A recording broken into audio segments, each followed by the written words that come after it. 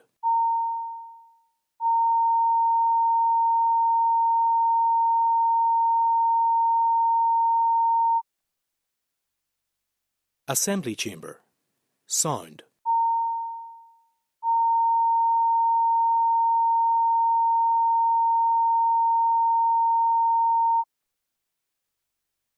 Assembly Chamber.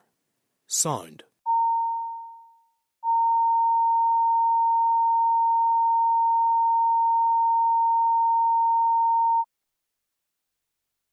Assembly Chamber.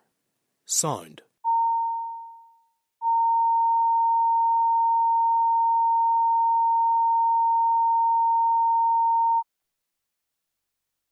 Assembly Chamber. Sound.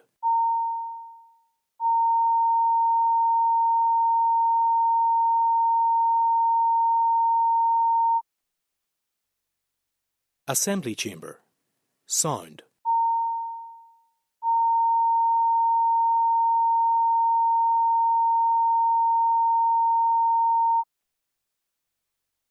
Assembly Chamber.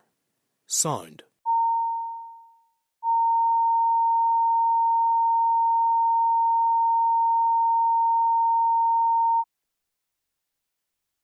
Assembly Chamber.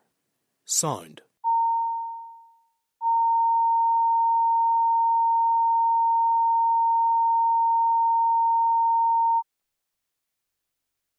Assembly Chamber. Sound.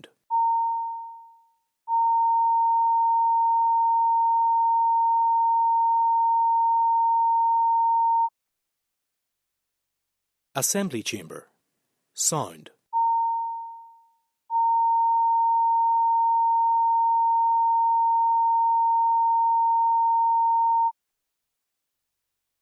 Assembly Chamber. Sound.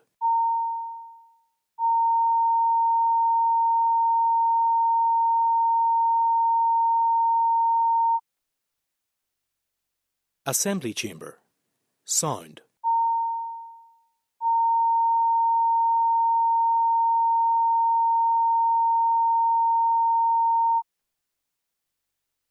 Assembly Chamber. Sound.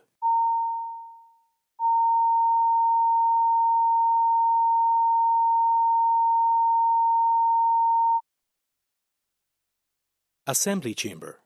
Sound.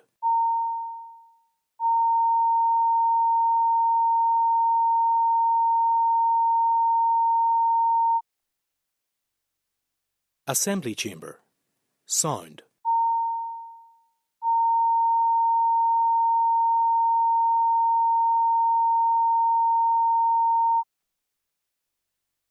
Assembly Chamber. Sound.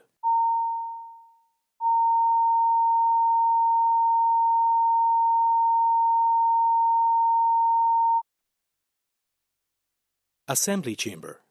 Sound.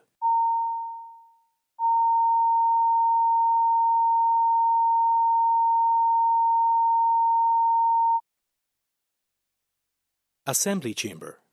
Sound.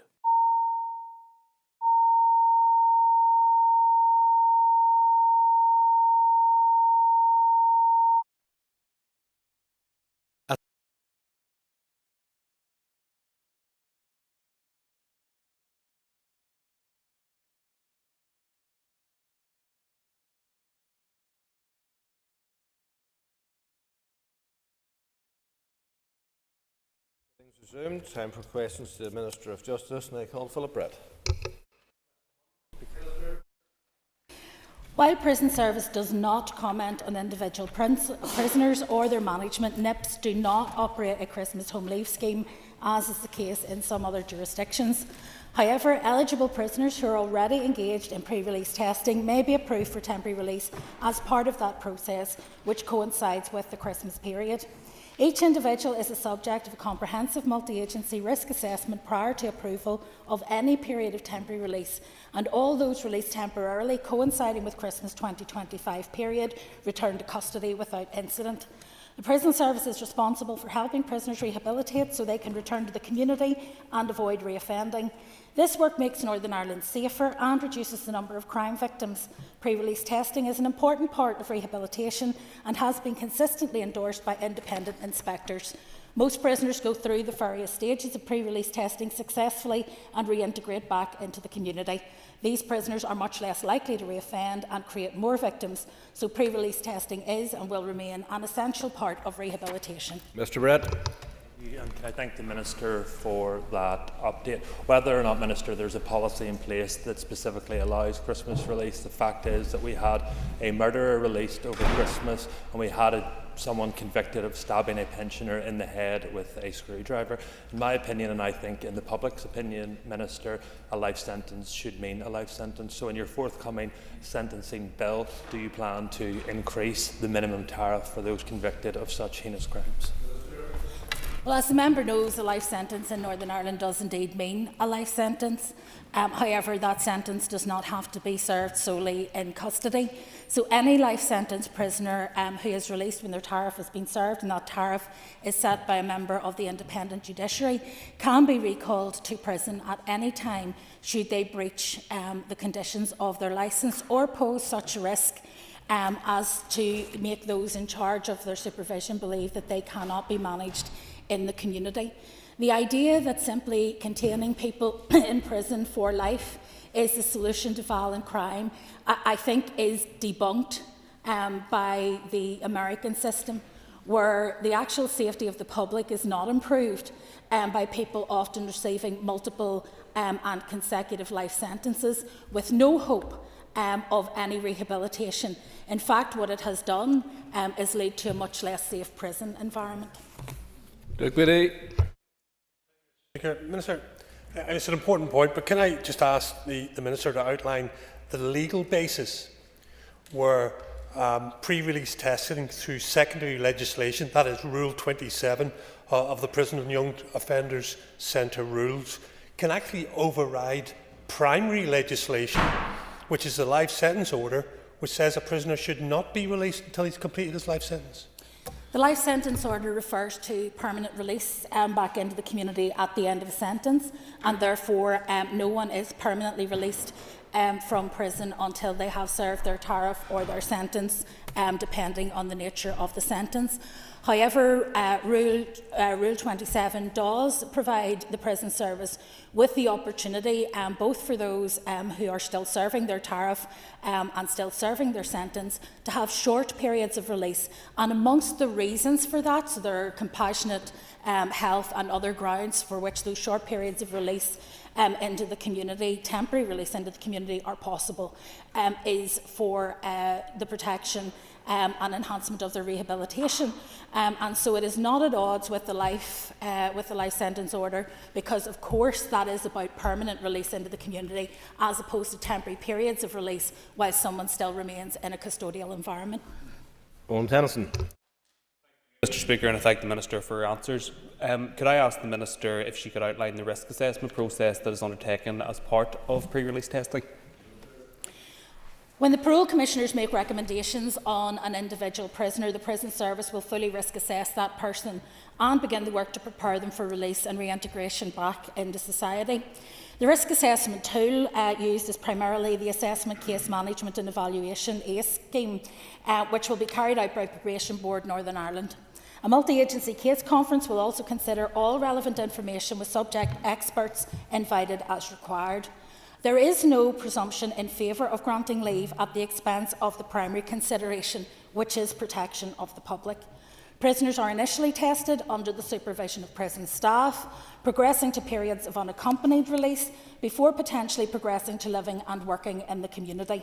At every stage of the process, the level of risk they present is kept under constant review, and indeed those who fail at any stage of pre-release testing then are brought back into custody, as would be the case normally, suffer whatever consequences of the failure that may be appropriate, whether that be a further trial or whether that may be under prison rules, and then they will go before the Parole Commissioners again to seek advice as to how to proceed. Mark Durkin. Thanks, Mr. Speaker. Will the Minister ensure that if there is to be a review of the current temporary release policy, that along with the rehabilitation of the offender, the review would also cover the release of information about eligible prisoners and the impact on victims and their families, including the impact of sensationalist reporting?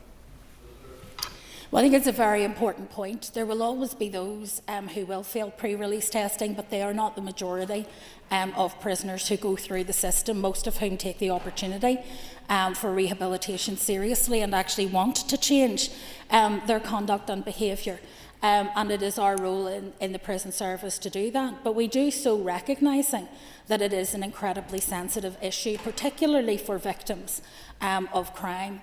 There is a victims information scheme available, and a number of you will be aware of it.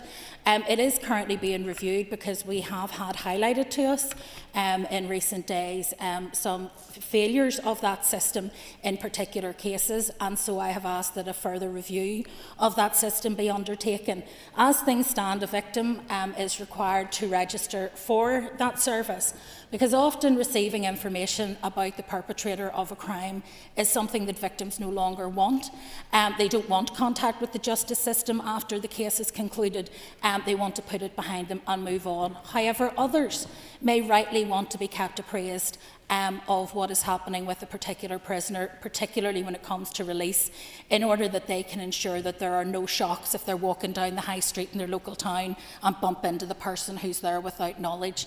So that's a very balanced decision that each victim can make. What I want to make sure is that our system, when they make that registration, is as robust as possible, and that is work that is ongoing within the department. The issue of sensational reporting around these issues, well, of course, people would say that I would want to see that eliminated, but ultimately, this is public interest. People want to know what is happening within our prisons and to have confidence in it. But let's be clear, people would not be serving lengthy sentences in prisons that would require pre-release testing were they not pretty serious offences in the first place. So O'Toole. Question 2, Mr. Speaker. With permission, Mr. Speaker, I want to address questions number 2, 8 and 12 together as they speak to the same issue. As I previously advised this House, engagement to resolve concerns of the CBA has been ongoing since before the outset of their action in November 2024, and I remain committed to continue constructive dialogue. My focus very much remains on solving this dispute in the interests of victims and witnesses who are suffering very real harm as a result of service withdrawal. That impact cannot be overstated. I had the opportunity to meet last week with representatives of some of the organisations who are providing support to those affected. I want to commend those organisations again for their efforts to provide information, advice and support. I am, of course, working with them to identify any further assistance that could usefully be provided to victims and witnesses while we continue to strive to end the damaging service withdrawal. To that end, I held a constructive meeting with representatives of CBA again last week and have proposed a means of navigating this impasse which builds on work done to date through the working group and which I believe would both allow the concerns of the CBA to be addressed at pace and fulfil our requirements in terms of appropriately managing public money. Crucially, the proposed approach will also involve the Solicitors Criminal Bar Association, who have remained engaged and committed to the agreed process and who have continued to deliver services to their clients throughout. As the proposed approach is a matter of ongoing discussion with the CBA membership, it would not be appropriate to elaborate further at this stage. I will, however, keep the Chamber updated. Mr. O'Toole. Minister, it's important to put on the record that you, on the record, said something entirely inaccurate on the airwaves about a barrister's earning. That will have set back relations that have already been frayed between you and the criminal bar. The people who are suffering are victims and witnesses of crime awaiting the criminal justice process. Minister, it speaks to a deeper tendency people have observed in you, which is a desire to win an argument rather than solve a problem. Will you commit now to entering into a process of mediation with the criminal bar, as suggested by the Lady Chief Justice? Sure.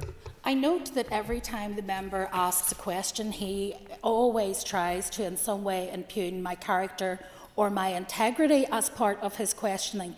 It can never simply be a case that there is a disagreement and that I am actually trying to resolve that disagreement. He always has to have a dig at me personally when he asks his question. That's not what I'm here to answer. I have already put on the record my error in that quote. Let's be absolutely clear then, for the avoidance of doubt. One barrister received 3.98 million over a 3.5-year period which ended in September 2025. That was just over the cumulative total paid to 53% of their colleagues involved in criminal legal aid work over the same period. That's the facts of the matter, and people can make of those facts what they wish, but what it does is demonstrate the core point which I was trying to make, is that the fact that young barristers are not able to earn a living is not down to the rates of pay, but down to the poor distribution of cases amongst the bar and the concentration of large numbers of cases with a small number of barristers. I'm happy to correct the record where I have been wrong, despite what some people say.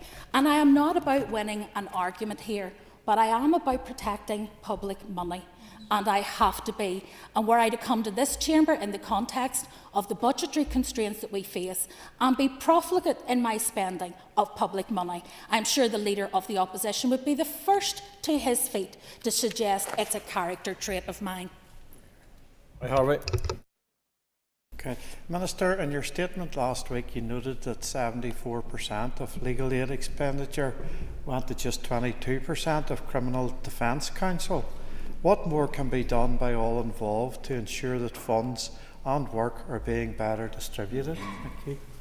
Well, I thank the member for his question, and I think that that is a key issue. We know that there are high levels of attrition in the criminal bar, particularly with newly qualified barristers. And it is very difficult for people to get, if you like, a foot on the ladder and to gain experience. There are competing tensions in this. Some people will say that they want to have the best possible, most experienced possible barrister, and that is, of course, everyone's right, whether they're legally aided or not. But equally, we have to have a profession which is sustainable, and that relies on being able to get newly qualified barristers the experience that they need to be able to become those most experienced in their field and in the profession. And so with an ageing criminal bar, and with this deficit of young people being able to make their way, it is part of the overall review of enabling access to justice that we have been taking forward as a department. Part of that will be around the issue of refresher fees, and I do not intend to labour the issue of refresher fees here again today, because I realise that it is both complex and also subject to discussions with the CBA at this point in time. I believe the difference between the department, in fact, I believe my officials are actually with the CBA at the moment, at least they were meant to be if things have gone according to plan. Refresher fees will be incredibly important in terms of redistributing some of the work within the criminal bar, as will some of the reform we're hoping to do in terms of the various court tiers. What I want to see is a fairly paid, sustainable criminal bar and solicitor's profession. But I do not create all the conditions for that. My only leverage is around legal aid. The remainder is the matter for the criminal bar, for the Bar Council itself and for the Law Society in terms of sustainability of the profession. But I will do what I can to support any action they might take to make that more possible. Thank you, Minister. Could you please outline the amount that we are spending on criminal legal aid per capita and how that compares to the rest of the United Kingdom? At the moment in Northern Ireland, we spend around £44 per head on criminal legal aid in Northern Ireland. The equivalent in England, Scotland and Wales is around £22 per head. There are reasons why that may be the case in terms of the Northern Ireland context. However, there are significant differences. One of my concerns in terms of enabling access for justice, for example, is that the means test which applies for eligibility to legal aid is set at such a state that the majority of people who do not qualify with the means test still would not find it affordable in order to access justice. And so what I would like to do, and I think I've described it before as a funnel, I would like the means test to be broader and encompass more people, for example, those who are working but in low-income jobs and may not be able to afford to seek legal advice. I want it to be focused on getting the right advice as early as possible so that we avoid burdening the court system down the line. And I also want to look at the types of cases that are funded to ensure that those are the ones that have the biggest impact on an individual or on points of public law, so that we are not funding anything which is not absolutely essential. But there is a definite difference, and I think that that difference in terms of Northern Ireland, I don't want to read too much into it, but in fairness, I think we can't neglect the fact that we do spend more on criminal legal aid than in other parts of these islands. Emma Sheeran. Corlia and Minister, thanks for your answers thus far regarding this. I wonder if you could clarify what meetings or conversations you've had with the CBA to try and bring an end to this strike, and what engagement you've had with the Commissioner-designate for Victims of Crime regarding the delays felt by those who have experienced crime as a result of this. Sure. Well, when I made my statement last week, I set out the engagement that I'd had prior to that, and I'd also written to members of the criminal bar individually to appraise them of, first of all, the action that I had taken in respect of the requests that had been made of me around, for example, what we refer to as the 16% uplift in fees. Actually, in some cases, it's more than 16%, but that was the broad sweep of uplift that had happened in terms of setting up the working group as requested, in terms of the chairmanship of that being with Judge Burgess. And I set out, as I went along, all of the other asks that have been made and also the progress. So, for example, those of you on the Justice Committee who have perhaps been watching this more closely will be aware that we did things like cases left on the books, and we postponed that until the end of the process in order to give us more time to work with the criminal bar to address that issue. I've also looked at interim payments. That's very important both for solicitors and for young barristers in terms of cash flow. So there are lots of things that we have done. I met with the criminal bar, as I say, last week, and it was a constructive meeting.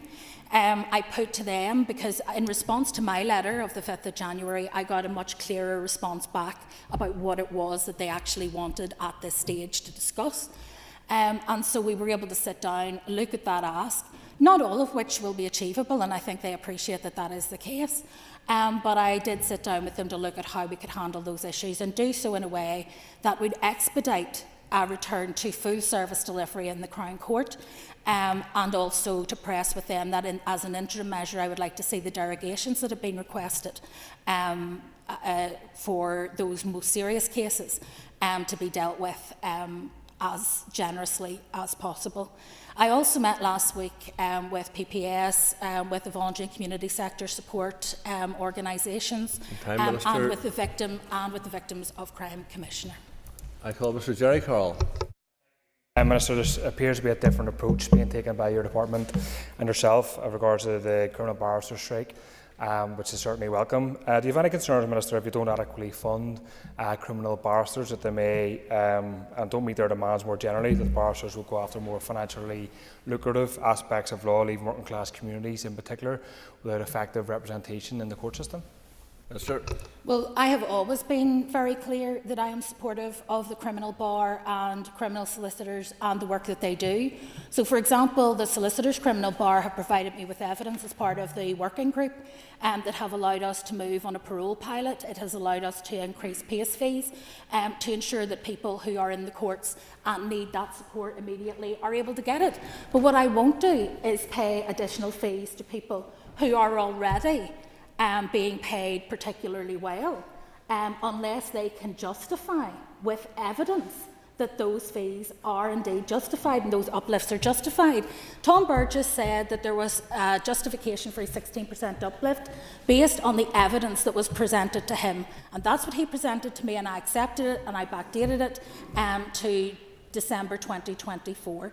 There's been no change in my position, to be absolutely clear. I have always said that given the evidence that there is a requirement for fees to be changed, I am willing to respond positively to that evidence. I've done more than say it, I've done it. But what I won't do is depart from managing public money and the accountability that is required of me as Justice Minister in that regard. Question number 3, please. Northern Ireland Search and Rescue, NISAR, coordinates, supports and assures the quality of voluntary search and rescue provision for high-risk missing persons across Northern Ireland to ensure that the Statutory Risk Tasking Authority, who is responsible for requesting, directing and overseeing search and rescue deployment, has access to the appropriate capability and capacity to support delivery of search and rescue operations within the NISAR remit. When organisations apply to join NISAR, the application process facilitates gathering of relevant information against set criteria, including skills each organisation can provide and that will be deployed by the Statutory Tasking Authority. That capability is assessed by NISAR, subgroup of statutory organisations, with responsibility for providing search and rescue services against any gaps in current service provision. Through this process, NISAR can identify where an organisation may add value in supporting the tasking authority in high-risk missing person searches. The process for applications to join NISAR is focused on assessing capability, readiness and suitability to contribute to the NISAR arrangements. A review and refresh of the NISAR framework, including the application process, is currently in progress. The Department continues to support the NISAR voluntary organisations through ongoing engagement and support on operational search and rescue issues at practitioners' group meetings. The Department also provides approximately £100,000 of grant funding each year, subject to availability of budget year on year, which is shared across the current 9 voluntary search and rescue organisations to help sustain their capability. Sir Gilrenew. And thank the Minister for your answer, Minister, and I welcome the reference to a review. However, what you have said totally does not chime with what I'm hearing from groups in my constituency, like Tyrone Underwater Search and Recovery based in Dungannon. They fundraise for themselves, they volunteer, they equip themselves, they volunteer in some of the most dangerous and difficult situations for families to try to save lives or, unfortunately, sometimes recover people who have not survived. And they tell me they cannot get through the door of the system. They cannot even find out what it is actually they need to do. So would you commit, Minister, to meeting with me, or some of your officials meeting with me, so that I can explain to those groups how this process is so different to the one you have just described? Well, the process is no different to the one that I have described. I'm aware of the particular organisation to which you refer, and that they had approached, though not applied for membership of NISAR, but they had approached for additional information. To be clear, the decision on the accepted standard and qualifications required is reviewed and considered by the Policy and Practitioners Group under the guidance of PSNI, because they are the tasking authority. As the tasking authority, they have the legal responsibility for managing search and rescue incidents, and so it is for them to determine if and which voluntary rescue organisations may be used. I understand from PSNI that in the case of using a voluntary organisation with deep-sea diving skills, the standard provided by a voluntary dive team may not meet the standard of a commercial one, and that has been an issue around tasking. To just draw the members' attention in terms of a meeting, we are of course happy to do that, but we did offer a meeting when you wrote to me on the 25th of September, which you haven't yet taken up. Peter Martin. I want to thank the Minister for her answers so far. The Minister is aware, like my colleague across the way, that K9, a search and rescue team, are based in my constituency. Can she update me on whether they are yet on the NISAR register, and would she agree to meet with me to discuss how they possibly could improve an application if they're not yet on the register? Minister. They are not yet on the register. As you are aware, based on the assessment of the working group, there was no identified further need at that point in time when they applied. The rules were applied as they stand at the moment. That has then been appealed, and the final stage of appeal came to me. And based on the rules as they are at this point in time, the rules have been correctly applied, and so that decision was not overturned. However, as I've said, there is a review of the access to the NISAR list actually available, and therefore I think it may be worth considering whether or not a meeting would be helpful later once those reviews are underway. With respect to the organisation in particular, I'm aware of the work that they do. I have met with them, and this is not about individual organisations. It is about the capacity that is required in terms of the work of those who are involved in these very high-risk missing persons cases. So the review and the refresh of the NISAR framework documentation may be a better opportunity for us to engage on this issue, because the appeal on the original application has been exhausted. They can, of course, reapply down the line. Honourable McMurray. Thank you, Minister. Question number 4, please. Minister. The UK Crime and Policing Bill, which is currently making its way through Westminster, contains provision to criminalise the possession and publication of pornography portraying strangulation and suffocation.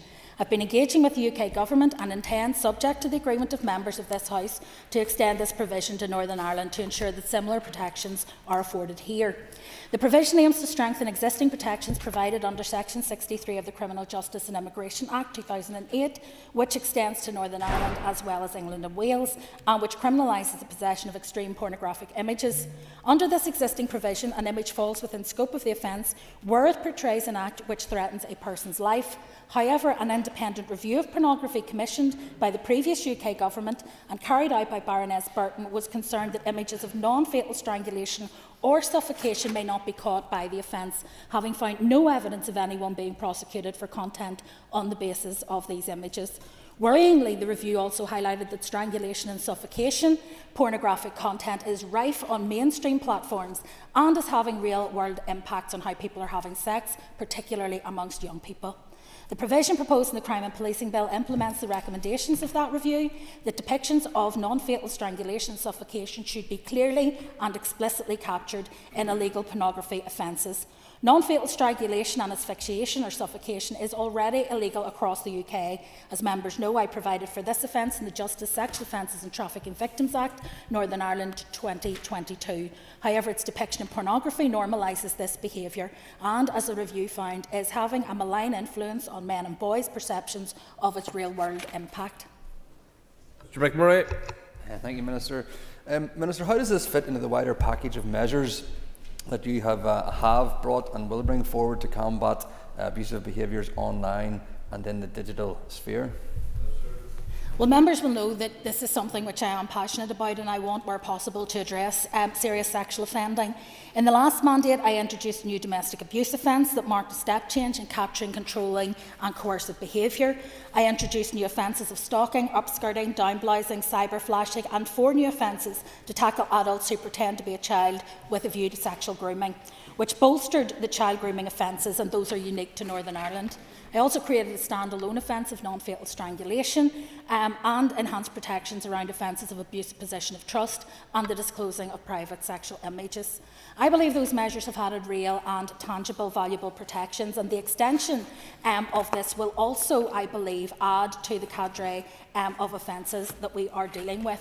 I do think that there is an issue, and I think it's important that people recognise just how serious this is, particularly for young people. The study that was done and the evidence that was presented to that study showed that a significant number of young women around the age of 14 had already been subject to suffocation and strangulation. Young men as young as 10 were asking teachers how they could safely choke girls during sex. 13% of sexually active girls aged 14 to 17 had already been choked. So if we don't get to grips with this now, we are going to see an epidemic of this kind of behaviour, and it is putting young people's lives at risk, young women's lives when they are getting involved with partners, and young men's lives, because they will end up imprisoned for very serious offences. Ciara Ferguson. Just on that, and that research report, Minister, at the end of October 25, there were 97 ongoing non-fatal strangulation cases still live in Crown Court and 263 in the Adult and Youth Magistrates Court. So on that, what engagement, if any, did you have to date with the Minister for Education in particular regarding the development of a targeted educational piece for young people regarding non-consensual strangulation? Thank you. Well, child sexual exploitation, child criminal exploitation is an area where I have engaged with the Education Minister, but not specifically around targeted advertising around non-fatal strangulation. Part of the issue, I suppose, is about the differing views that people will have around how explicit our relationship and sex education should be. But if we have boys as young as 10 who are asking these questions of teachers, if we have girls as young as 14 who are experiencing these behaviours, then I think we need to intervene much sooner in terms of actually having these conversations with young people, not to strip them of their innocence, but to protect them from those who are already being corrupted by what they see online on these quite extreme pornographic websites. Young people need to be equipped with information in order that they know that this is not normal behaviour. This is not expected behaviour. It is abusive and dangerous behaviour, and that message needs to be very clearly communicated to young people in an age-appropriate way, but recognising that increasingly these sites are available and visible to young people as young as 10. Okay, that brings to a conclusion the time for questions. Moving to topicals, and I call Patsy Madlone. Minister, back to the legal dispute and the action that has been taken over this last wee while. Minister, I was listening carefully to what you said earlier there.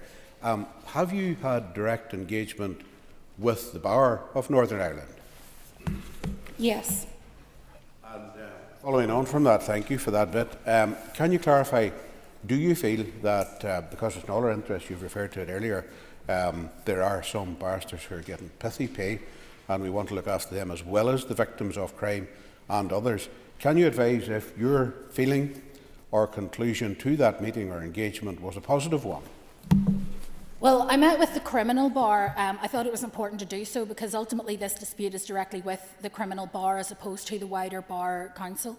And I met with the criminal bar last week. I felt the engagement was constructive. However, Mr. Speaker, I caveat that in saying that my meeting with the previous chair of the criminal bar on the 5th of November was also deemed to be a constructive and positive engagement both on their part and mine.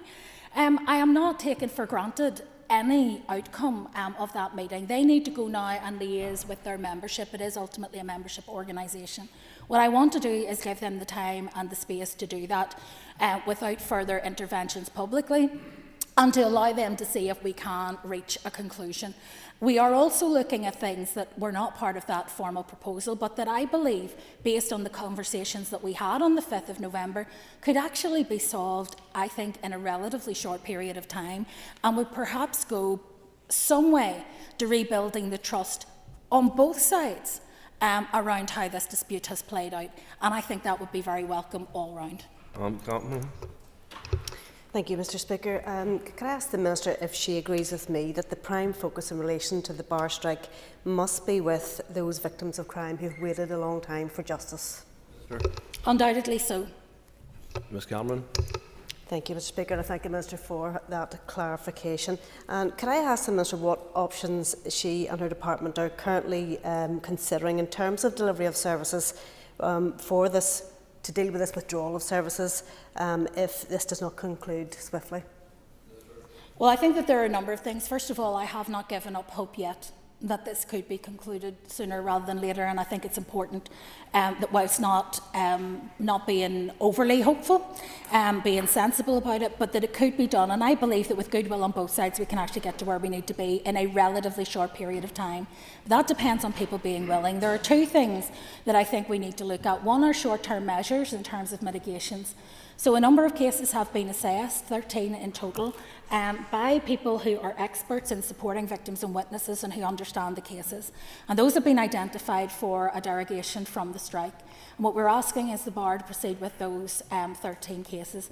Those are cases that are already progressing.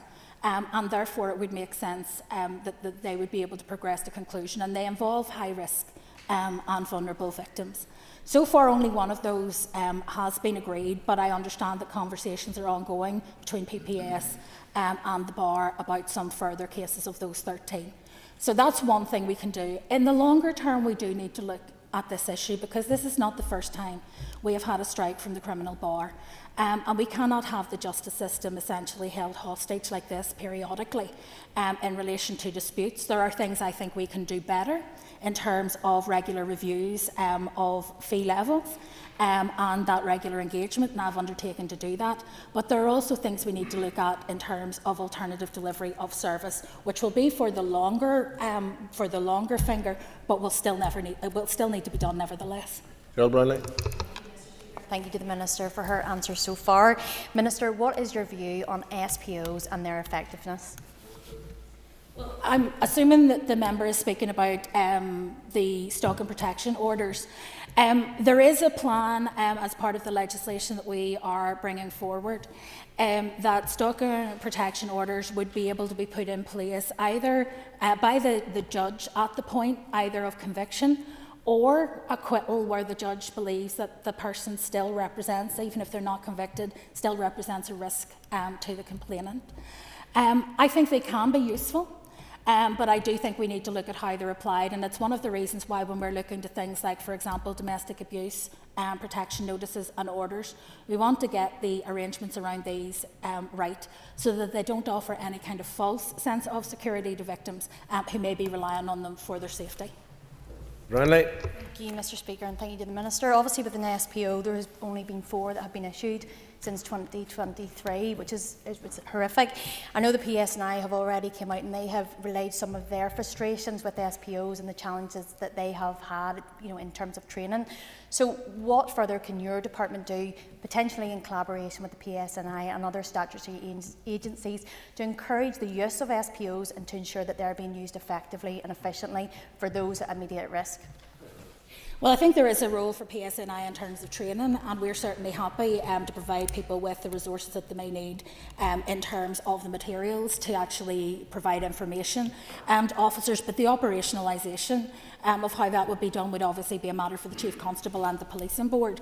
In terms of how they might be better used, that's one of the things we are looking at, the use by judges of stock and protection orders, because often this becomes a very onerous process for the PSNI that involves additional court proceedings, whereas if this can be done as one with the original court proceedings and the judge can reach a determination on that, it may actually help to speed things up. So we're looking at a number of options to make them more effective. I believe if properly deployed, they can be very useful. They remove some of the pressure on individual victims to have to seek out a non-molestation order or something similar, and they allow that protection to be court endorsed, which means that the person knows that if they breach that order, it will be a serious matter in terms of their future treatment in front of the courts. So I think there are things we can do to improve their use and rollout, and also awareness raising. There are a number of things that we brought forward in the last mandate that I think could be better used, but I also recognise that the police have limited resources, and we are trying obviously to cope with that as well, because that is a major challenge.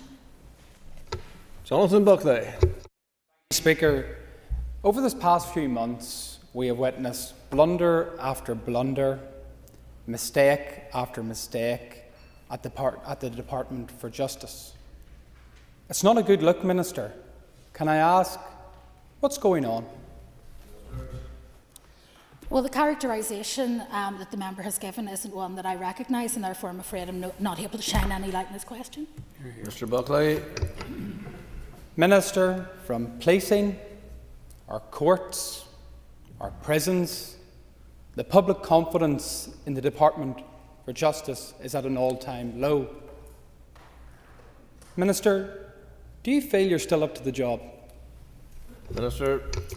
If I ever felt that I wasn't up to the job, I would be the first person who would step aside. So let me be clear about that, because the justice system is more important than any individual, certainly more important than your TikTok that you're preparing for. Hear.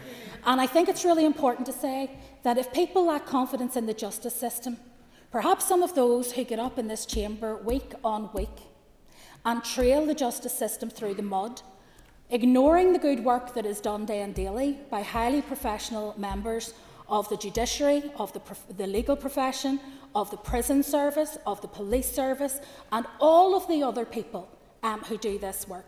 If those people would spend more time shining light on some of the positive things that happen in a more balanced way, perhaps you could actually make a contribution to increasing confidence in the justice system.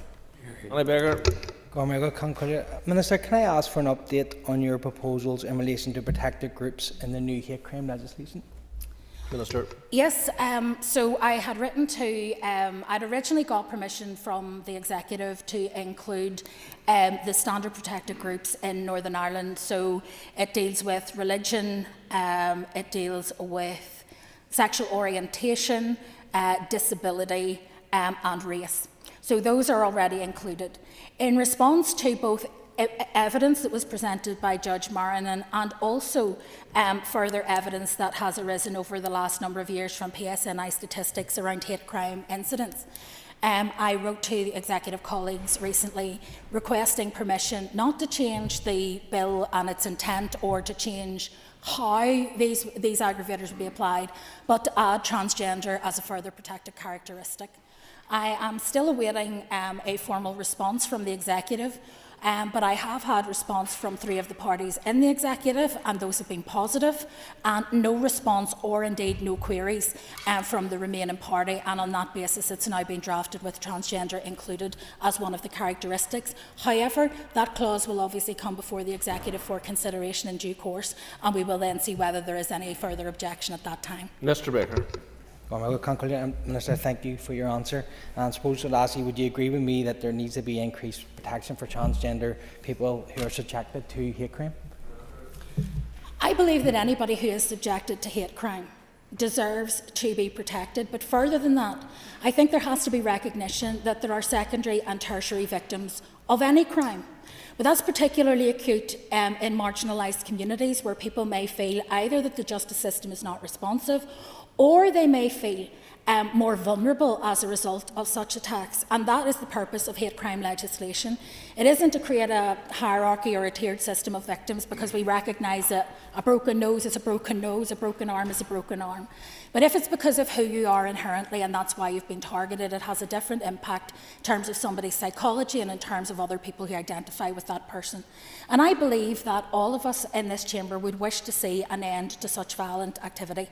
And therefore I see no reason why we would not include transgender individuals in the hate crime bill, given the evidence that is there from the PSNI as to the rise in hate incidents targeting specifically those who are transgender, and also I have to say a significant rise on the basis of race. David Brooks. Thank you, Mr. Speaker. And as I arrived during the supplementaries to question number 2 from the Leader of the Opposition, if there's any duplication in this, I apologise. But could I ask the Minister, in terms of her engagement with the CBA, is the remaining issue the main remaining issue the refresher fees, or what else? Can you detail what else is in the amended list of demands that has been presented to the Department? Sure. Well, I did say earlier that I don't really want to enter into a negotiation in public on this. Refresher fees is certainly part of it. I think actually that is the bit of it that will be much more readily resolved. There is the issue of government legal services rates, which is something that was raised in the Chamber at the last discussion we had on this last week, and they don't apply in the Crown Court in criminal cases, but that's also something that's been raised, and we've said, given the right evidence base, we're happy to look at that. There are a number of other issues, including just an uplift to fees, to the fee structure that's there, but again, that requires evidence to demonstrate that that is both justifiable and affordable and necessary. There are other issues that we're dealing with. So, for example, when cases go to the appeals court, they go through a process of taxation where somebody submits their bill to the taxing master, and then it's adjusted there. And that is not a particularly transparent process. The Northern Ireland Accounts Office and also the PAC have raised issue about the lack of transparency there, and that's something we want to reform, but that's not part of the current discussion. What I'm looking for are the things that I believe we can expedite that are already on the agreed roadmap that we all sat down and agreed in December. And if we can expedite some of those in order to get the CBA back into court, given full service, those other issues will be dealt with in due course. It has not damaged the solicitor's criminal bar in the slightest that they have continued to provide service to their clients throughout the dispute. In fact, because they have done that side by side with providing us with evidence, they have actually managed to get some wins across the line where the CBA have not provided the evidence to allow us to do the same for them. Mr Brooks.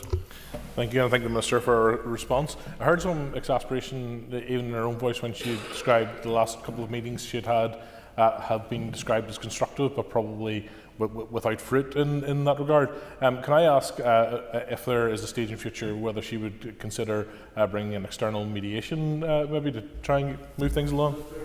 Well, the issue of mediation is one that, as you know, has been discussed. It was suggested initially by the Lady Chief Justice, and it's something that I considered. I also took the view of Tom Burgess, who had been chairing the working group as requested by the professions. And the bottom line is that regardless of who the mediator is, the same problems will remain. And so at this stage, to almost go back to the beginning of a process and start mediation, to me, doesn't actually deal with the issue. The working group, everyone has agreed as recently as the 8th of December, is the right track, and the roadmap that has been set out is the right way forward. If there are disputes about how quickly some of that is accelerated, again, as I say, without getting into the detail, I'm happy to look at that, and I'm keen to look at it more than that. So I think that there is a way forward. I don't want, as I say, to say too much about it because I want to give the CBA the opportunity to engage with their members. But all I can say is that if they engage with me in good faith and with goodwill, we will resolve this quickly. That brings to conclusion questions to ministers. If members take their ease, just while we change the table. Next item.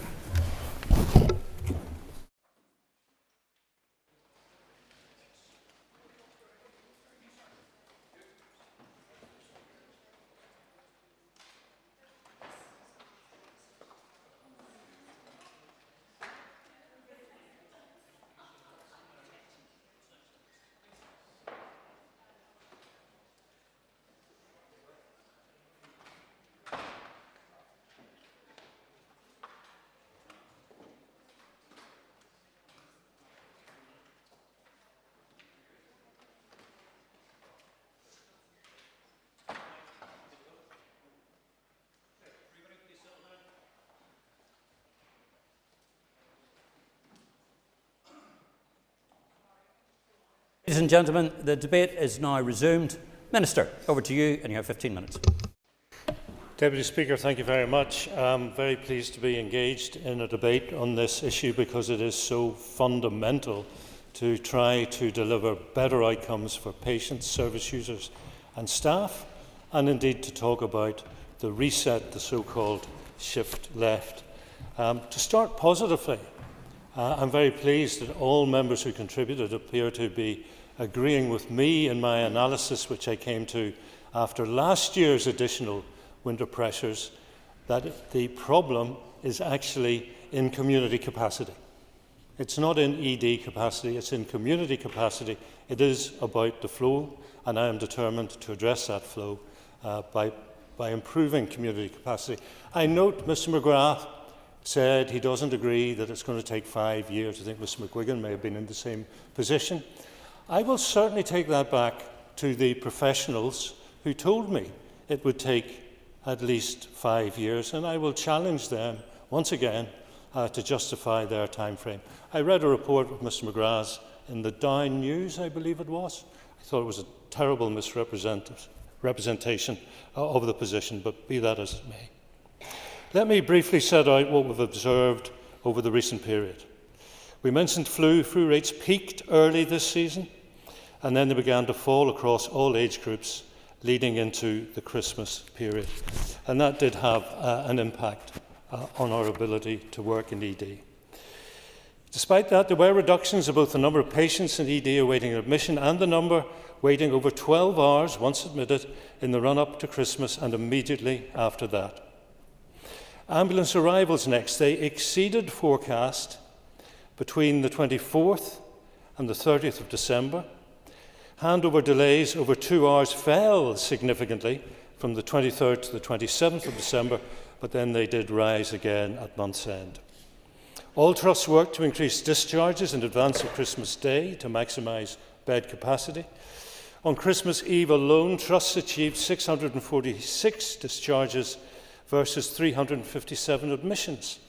Tangible evidence, targeted operational actions can enhance flow when they are properly planned and coordinated. And I believe these facts matter not just because they demonstrate effort and impact, but because they highlight the interplay of demand, capacity and flow. Additional winter pressures are symptoms of whole system dynamics. And I have noticed some members talking about winter pressures. As of last year's experience, I am of the opinion that the pressures on EDs are 365, and therefore it would be more appropriate to talk of additional winter pressures. Attendances at EDs are influenced by urgent care alternatives, community pathways, primary care access, and public health behaviours. And admissions depend on clinical decisions and alternatives like same-day emergency care.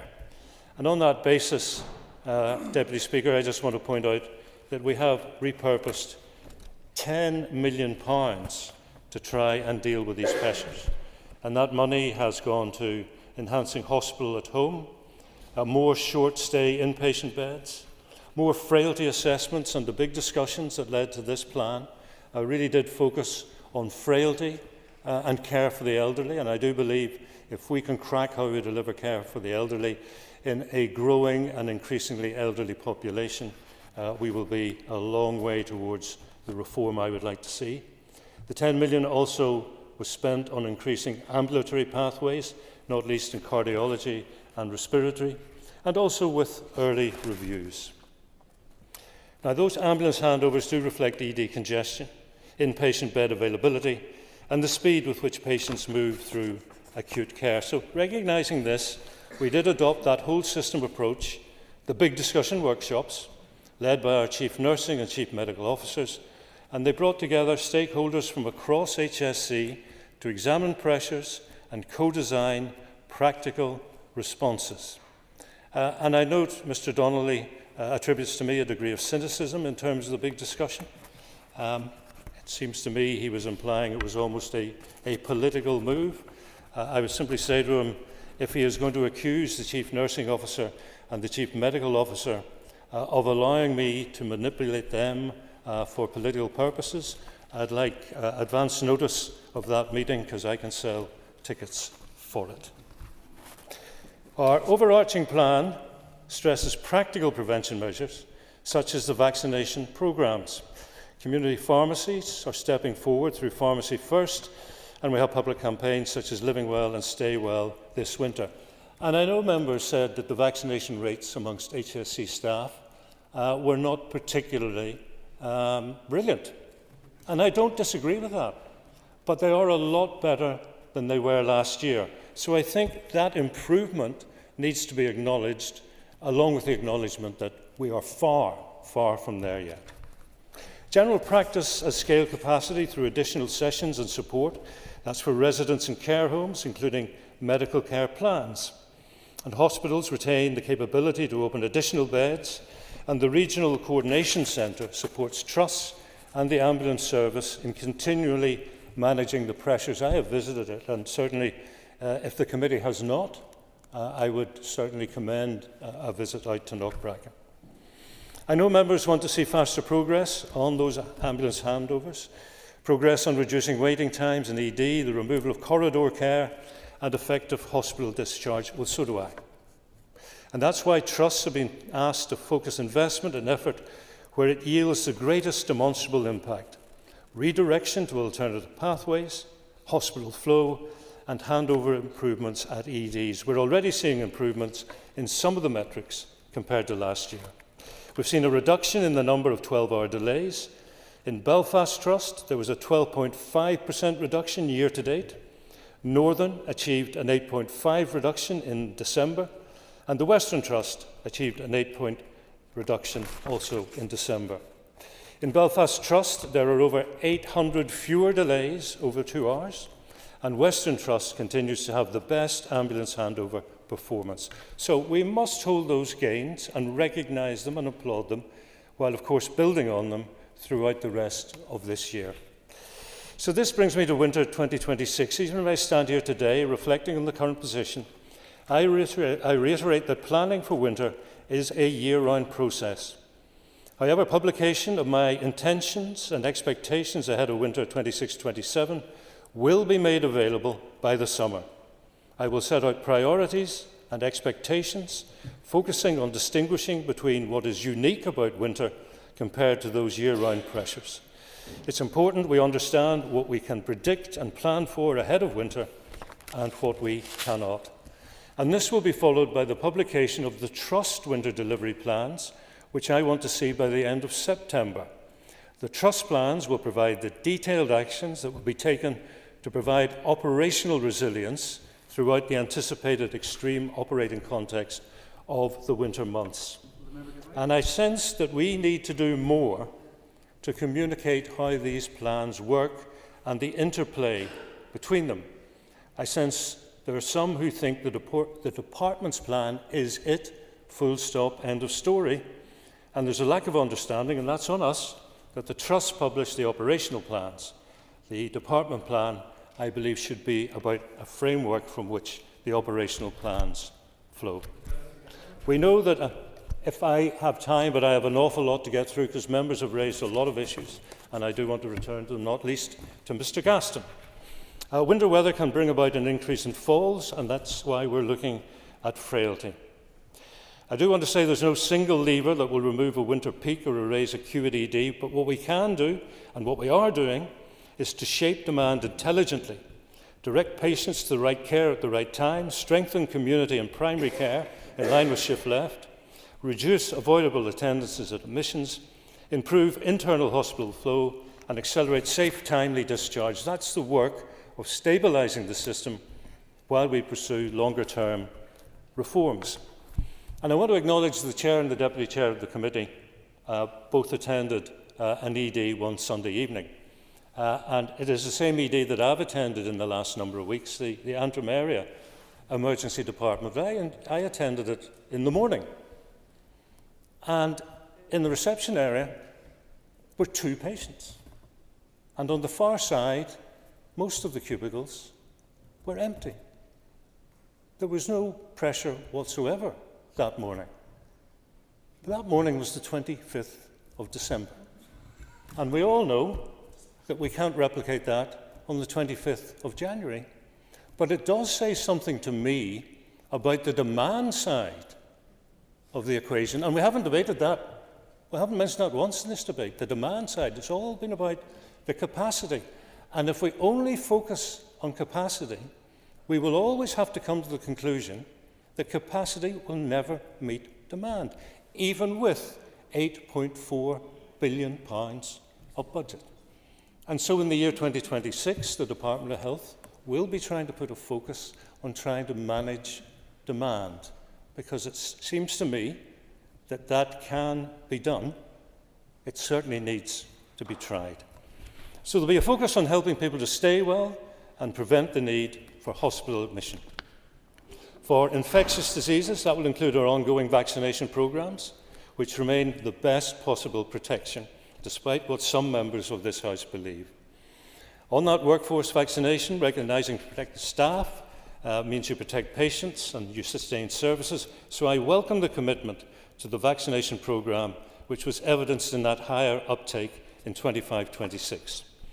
The total number of HSC-employed staff who received a flu vaccine in the current programme is 21,698, an uptake of 28.92% from a total eligible cohort of 75,028 people, lower than I would wish, and that is the target to improve next year. It's also going to be important to reach part of the workforce which have historically lower uptake, so we'll listen to staff, address their questions, and try to remove logistical barriers. And we'll continue to work with the Public Health Agency to implement improvements for 26-27. On increased admissions and longer stays, we're going to centre around managing flow and managing discharge into the community, helping people to stay at home where possible while receiving the treatment they need. It's crucial people are treated in the right place at the right time. We learned from previous years targeted discharge campaigns can create capacity, but they have to be sustained and connected to downstream community and care home services. We learned real-time data on attendances, admissions, discharges and handovers enable action when coupled with clear escalation protocols and empowered local leadership. I also want to address briefly the role of the public. We asked and will continue to ask people to get vaccinated when eligible, to use urgent care alternatives where appropriate, to attend scheduled appointments or provide timely notice if they cannot, and to cooperate with discharge processes. I know these are not small requests, but they're asks that recognise a shared responsibility to keep services available for those who need them most. Now, I would ask members to be careful and thoughtful with their language, because Mr. Robinson said EDs were in total gridlock. Now, the dictionary definition and the common understanding of the word gridlock is that there is nothing moving. That is not the case in our emergency departments, but it is the case things are moving far too slowly. But that is an incredibly important distinction for somebody who's maybe thinking, as we speak, of attending ED. If it was gridlocked, there certainly wouldn't be a point, but that is not the case. I want to turn to Mr. Gaston. He was critical of a reply to an Assembly written question. It is 2 pages. I reviewed it over the break. I think it does not lack detail. In terms of what he said about Category 2 responses, the ambulance service, and he knows this because he's had this response already, the ambulance service has agreed with staff side representatives a formal escalation process for defined time-sensitive Category 2 incidents and specific time-critical inter-hospital transfers. These may be responded to during periods of lawful action short of strike and in the final hour of shift where direct conveyance to a point of care is appropriate. He also complained about the lack of speediness in responding to Assembly written questions. So far this month, the Executive Office and the Department of Justice have responded to 49 AQWs.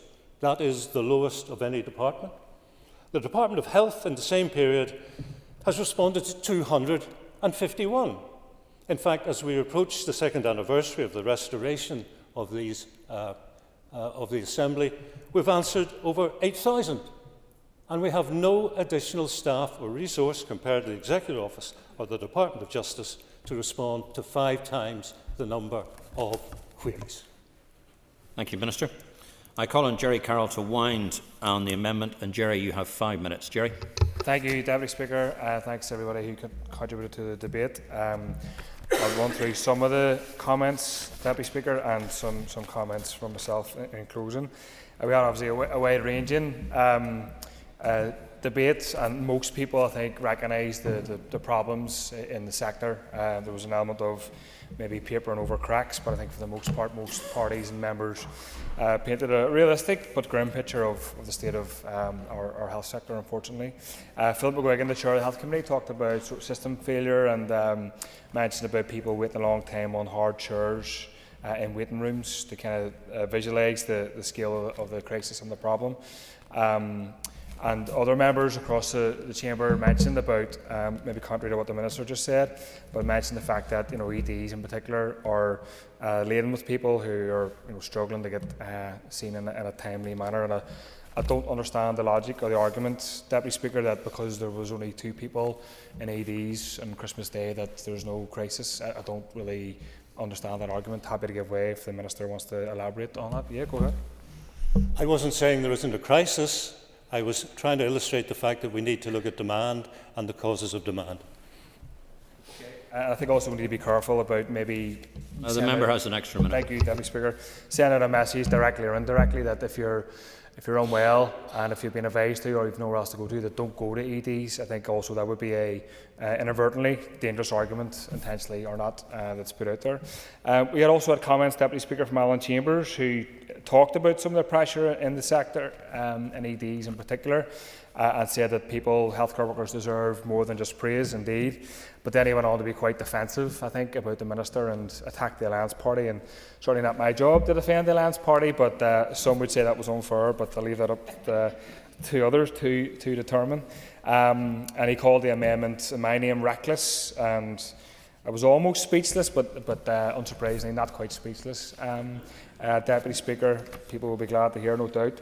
And it's worth remembering that I don't think the UUP backed this, in fairness, but last September there was pretty much a similar amendment passed in this House in my name around ending the privatisation of the huge public spend on private healthcare, and it wasn't described reckless then, and I think it... Yeah, sure. Thank you. I thank the member for allowing me in. And the amendment calls for a commitment to stop spending on private healthcare, and he mentioned a previous decision taken by the Assembly. Certainly when I talked about the need for an all-Ireland health service, that health service I envisage is free at the point of delivery and public access. But would the member agree with me that right now, for citizens here in the North, the priority must be reducing the waiting list, and that we, at this stage, in terms of building a workforce capable of carrying out the public service that he and I both want to do, must use all the levers currently at our hands to reduce waiting lists, get people off waiting lists, and to give them good patient outcomes? Member, I certainly agree on the all Ireland NHS perspective. We've pushed as a party for quite a while, but I think obviously people want to be treated, and they should be treated in the quickest possible way. And the current, I think for the most part, that could be done publicly. So I'll come on that in a bit more detail. So move on swiftly. We also, Deputy Speaker, had the member for Upper Ban saying she will not be voting for the amendment because we need private health sector, and I categorically disagree with that. We don't. I think we do need the workers, the beds, the facilities in the private health sector, but it should be under the direction of the trusts and the NHS more generally. And to me, that suggests the member for Upper Ban doesn't have any faith in the publicly run health model, which obviously she should do. Well, I mean, that's kind of what you're saying. The only reason I think why the member and others may think we need the private health sector is because the NHS has been defunded and underfunded and stripped of funding. Every doctor, Deputy Speaker, every nurse recruited or auxiliary or porter in the private sector is one less doctor, nurse, porter in the NHS. They both are absolutely connected. We need to deal with the problem staring at people right in their faces. Members shared sort of personal stories. Linda Dillon mentioned her father, and obviously wish him well with the health issues that he's having, and Daniel McCrossan mentioned about his mother, very heartfelt stories. We also had Donnelly talking about eradicating the corridor care, and I fundamentally agree with that. Rather than just kind of minimise or reduce, we need to be looking at eradicating it. In conclusion, we always hear when it comes to revenue raising in a general sense, Deputy Speaker, usually it's referred to water charges or prescription charges or higher student fees. But in terms of revenue raising, there's a solution staring at people right in the face, but people are not willing to look at it, and that's ending the waste of privatisation. We are publicly funding the sector, with the health sector, private health sector, which is about maximising profit, but also in many cases picking up the easier procedures and leaving the more complex ones to the NHS. That's unfair, unsustainable, and people shouldn't be endorsing it. And we often hear in this chamber, in this building as well, Deputy Speaker, about listening to the experts. I don't claim to be an expert in much, but if you look at the Lancet, certainly more expertise than myself and many in this building. In 2024, they said healthcare privatisation has almost never had a positive effect on the quality care. And they reviewed 8 high-income countries where privatisation has taken place. So listen to that, members, if you don't want to listen to me, and hopefully back my amendment. Thank you. Thank you very much, and Jerry. And I call on Nuala McAllister to wind up on the debate on the motion. And Nuala, you have 10 minutes. Thank you, Deputy Speaker. I want to thank all the members and the Minister also for taking time to contribute to the debate today. I do hope that lessons can be learned from all the drama and concern around the winter preparedness last October, and I say that because there were many concerns. My colleague Danny in the proposal of the motion outlined the time frame, which I think was of critical importance, about where and why we got to where we got last October. The Minister publishing an overarching plan on the day of a Health Committee session, with committee members having been told 2 days prior that there was no material, no document that was going to be provided. It did cause unnecessary chaos, both in the public and in private. The reason why I highlight that is because of confidence issues. We need to be sure that our healthcare workers and staff on the ground can be confident of the leadership of the health service and know that they are delivering for them and their patients. Furthermore, I want to highlight some of the issues that many in the Chamber have highlighted today, and I do want to start with the serious flu surge. The Minister was absolutely right in his contributions, highlighting the fact that the surge arrived earlier than usual this winter, with cases peaking at 1,227 during the week ending the 7th of December. Hospital admissions at 346 the following week, and the surge did actually result in school attendance being severely impacted due to the prevalence amongst children. There was a positivity rate of 54.2% amongst ages 5 to 14 during the last week of November. A consultant in the Children's Hospital went on record saying, "I have been a consultant since 2010 and this is the most severe influenza outbreak that I have experienced."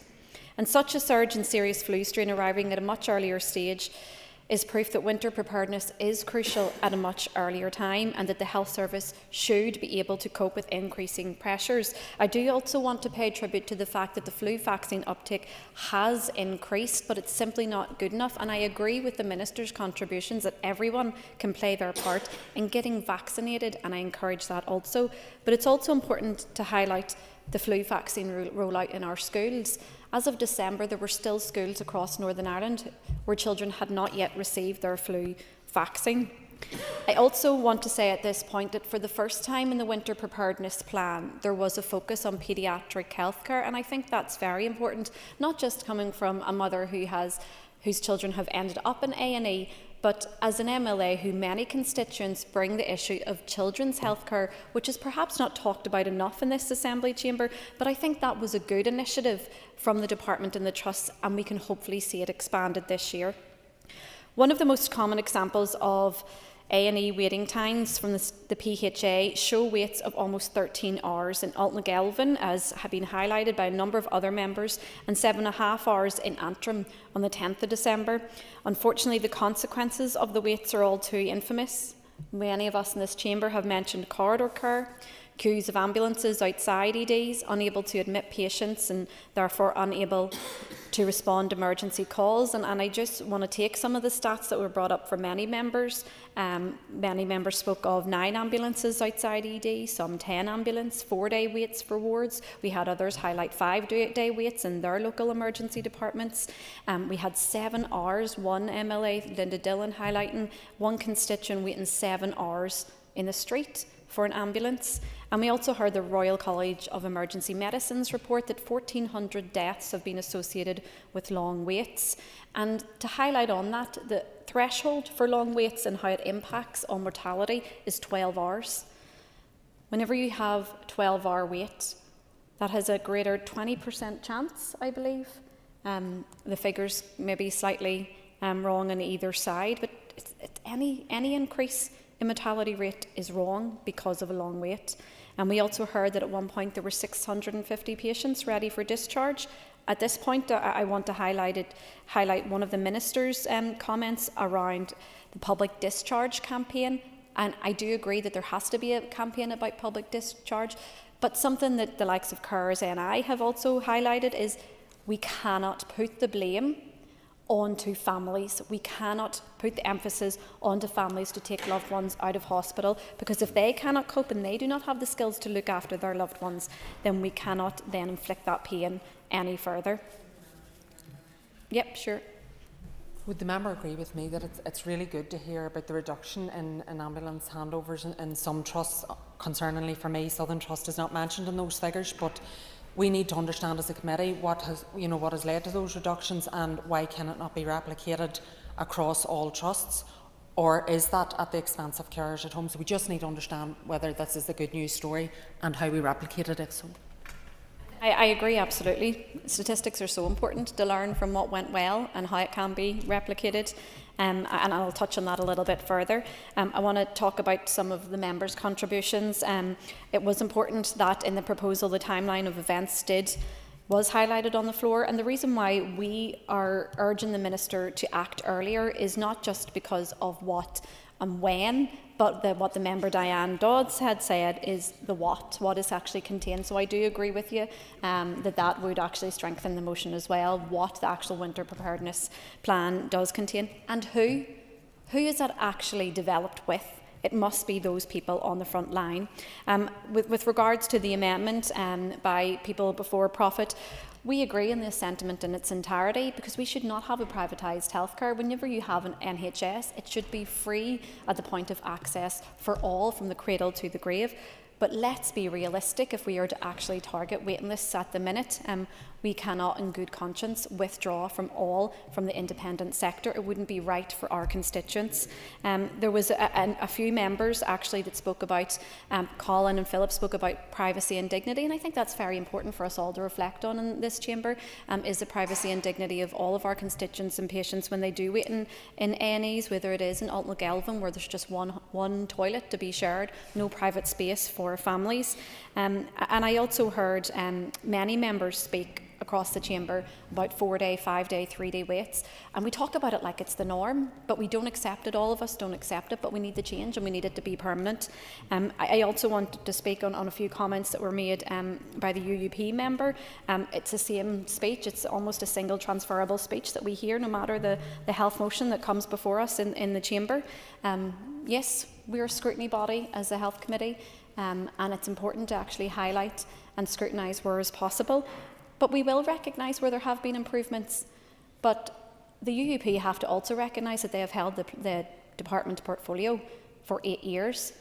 2 of the years where they held it, there was the assembly was collapsed, so we can excuse on that part. But when it does come to true transformation of the health service, there's no lack of willingness to engage from the Alliance Party, because it is the same party who actually stand outside with others, opposing transformation, even the slightest changes when it does come to our health service. So I won't take any lectures on that issue. We will stand here every single day to raise winter preparedness, waiting lists, whether it's breast cancer, gynecological cancers, because we need to. If you take the eye off the ball, as history has shown it, we'll try to hide, but we need the change to happen permanently. I want to move on to some of the points quickly before I finish from what the Minister had said today.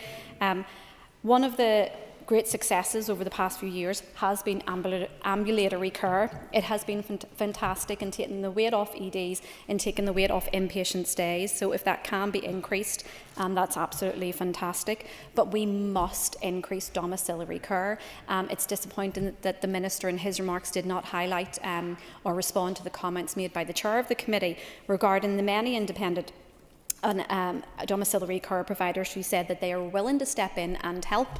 We had absolutely no response from that, and I do want to focus on the fact that the Minister in his response said that there's a lack of understanding, not from any member that sits on the Health Committee. I can tell you that for sure. There is not a lack of understanding from us. We know that the Trust is the operational deliverer of the service, but as Minister in the department, it is your role and your leadership to change for good, to deliver a health service for everyone, no matter the time of year. Thank you. Thank you very much indeed. The question is that the amendment standing in the name of Jerry Carroll be made. All those in favour say aye. Aye. All those contrary? No. The noes have it. The noes have it. The question is that the motion standing in the order paper be agreed. All those in favour say aye. Aye. Contraries? The ayes have it. The ayes have it. Ladies and gentlemen, just take your ease before the next motion. Thank you.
Item on the business is a motion on illegal erection of Sinn Féin billboards. Clerk, please read the motion.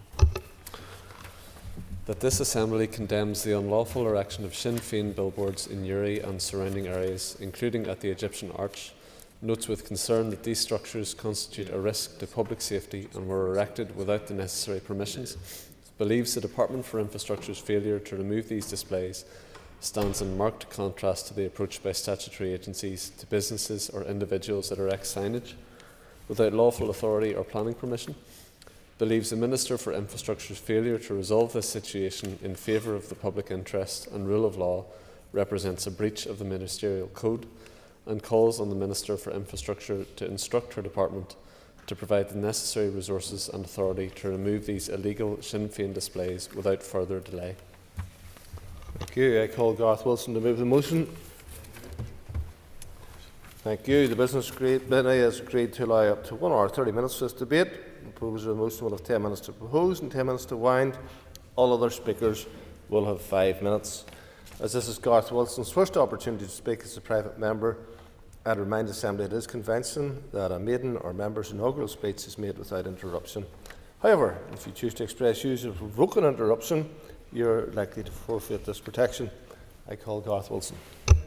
Thank you, Mr. Speaker. I welcome this opportunity to propose the motion before the House today, and I must, before I commence to address the motion, thank members sincerely for the warm and kind words as I took my seat last week in the Chamber. It was much appreciated, and also, indeed, many people took the time to greet me out in the corridors of the building, and I do want to pass on my thanks to members right across the House for their warmth and their kindness.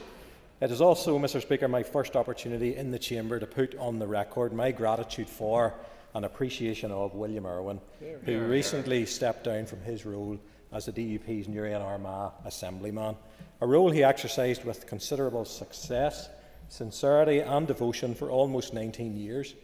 It was an absolute pleasure, Mr. Speaker, to serve as his assistant for the entirety of his tenure as a member of this House, and he was a very enthusiastic advocate for all the people of the constituency. The warm words expressed by members of this House, many of which I listened to during his last week of office, were especially kind, and I pass on his thanks again to members for their sentiments. The old adage of all political careers end in failure is certainly not applicable to William, and I wish him well in his well-deserved retirement, although he would want me to add he is certainly not one for sitting down. From my own personal perspective, as I take up my role as an Assembly member for Newry and Armagh, I firstly want to thank God first and foremost for the health and the strength to pursue this role. I also want to thank my wife, my family, my friends, and also my former ABC Council colleagues for their support. I also thank my MLA team in the DUP for their significant warmth and kindness as I have undertaken this journey. Having served for over 20 years in local government, formerly as part of Armagh City and District Council, and latterly in the Armagh City, Banbridge and Craigavon Borough Council, including a very enjoyable term as Lord Mayor, Mr. Speaker, I have a strong enthusiasm and determination to deliver change and, crucially, deliver assistance to the people of Newry and Armagh. Indeed, I want to elevate that level of intervention and interaction for the benefit of the people through this my new public representational role in the Northern Ireland Assembly. I want to also put on record my thanks to the public who have reached out with the warmest of messages to me. It really is appreciated, and I've read and listened to every one. I am a straight-talking unionist, Mr. Speaker, and I will be an advocate for the union. And through my work in this House and in the constituency, I will promote the benefits of the union and reflect the views of the unionist electorate in the constituency. I will also commit to putting my shoulder to the wheel with my fellow unionists in addressing the overbearing and undemocratic protocol that continues to cause great concern amongst our industries and our communities. However, I do want to say that my unionism is forward-looking.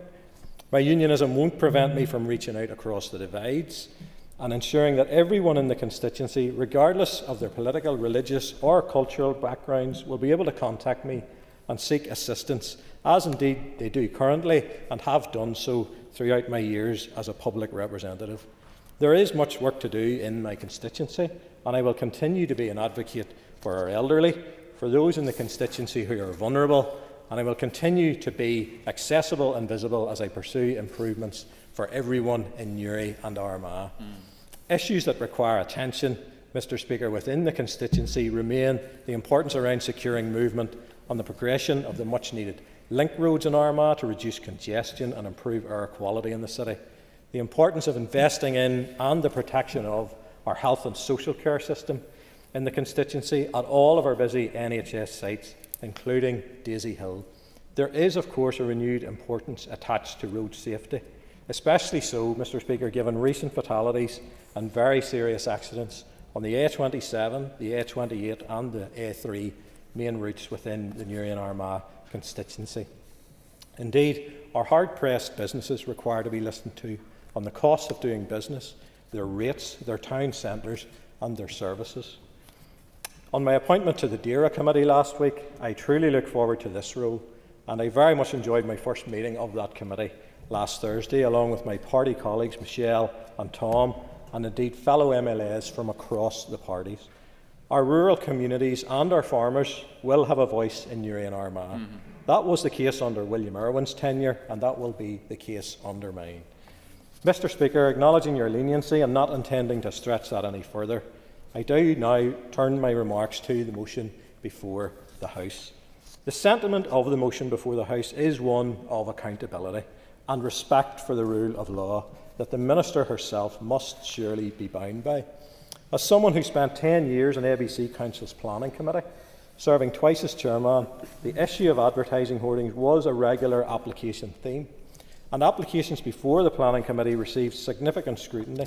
Indeed, the Minister's own department is a consultee for every planning application that comes across the local council's threshold. So if the Camla Road billboard that has borne Sinn Féin's own political messaging had been subject to due process, the Minister's own department would undoubtedly respond with a negative consultation response. What is more concerning from a planning perspective is the fact that the Egyptian Arch is a B+ listed structure, confirmed to me this morning by Historical Environment Division. That listing in itself should create significant restrictions for developments close by, if, of course, due process had been followed. It clearly hasn't in this instance. I recall a number of applications at ABC Council Planning Committee where planning permission was being sought close to listed structures, and the consultee response from Historic Environment Division clearly pointed to a detrimental impact to the structure, and the planners recommended refusal of those applications. Those applicants, Mr. Speaker, had to abide by the law. Minister, by your lack of action, you are saying it is one rule for Sinn Féin and another rule for local Newry businesses. The public are not fools, Mr. Speaker. The public can see a blatant disregard for policy and for the rule of law. The fact that it is visible in a minister with responsibility for planning and indeed our road verges is a significant concern. And I know that our local councils do regularly pursue those that fly post, and also, from a planning enforcement perspective, routinely issue notices for immediate rectification of breaches. What is the response in this instance? That is the question, members, that needs to be answered. I have had sight of a letter that the Minister sent to the DFI Committee, and it raises, Mr. Speaker, many more questions than it actually answers. I know my colleagues will touch on the content of that letter. However, it does seem strange that the Minister appears to make up policy on the hoof. And indeed, it would appear that the only concern seems to be whether or not the installation is a safety hazard or not. That isn't policy in action. That is blatant disregard for policy and an apparent abdication of responsibility. The Minister does go on to state that on 2 occasions her department has issued requests for the installation to be removed, but doesn't say who these communications were sent to. Clarity, Mr. Speaker, is needed on whether the Minister's department has been writing back to herself on this issue. Sinn Féin may be used to talking to spooks, but ghostwriting to themselves hardly amounts to accountability, Mr. Speaker, on this matter. The Minister's position on this issue is, to me, especially concerning, given the fact that this illegal sign remains in place in Newry. However, and this is a point worth noting, a very important, large traffic directional DFI road sign providing key information on the location of Craigavon Area Hospital's A&E remains unreadable lying on its face in the verge on Northway, Portadown. Indeed, I would imagine the Minister passes this sign on a daily basis. I did raise this very issue with her department representatives when DFI presented their annual report at ABC Council only a matter of weeks ago. I was present at the meeting, and despite an assurance from the senior official that the matter would be resolved, the sign this morning remains face down and not fit for purpose many weeks later. It appears the Minister's party political and illegal signage is clearly more important than our departmental responsibilities in ensuring a sign showing where an emergency department is located is visible for someone unfamiliar with the territory and finding themselves in an actual emergency. Mr. Speaker, the motion draws a comparison with the treatment by statutory agencies of businesses or individuals who would erect unauthorised advertising. They would be pursued relentlessly.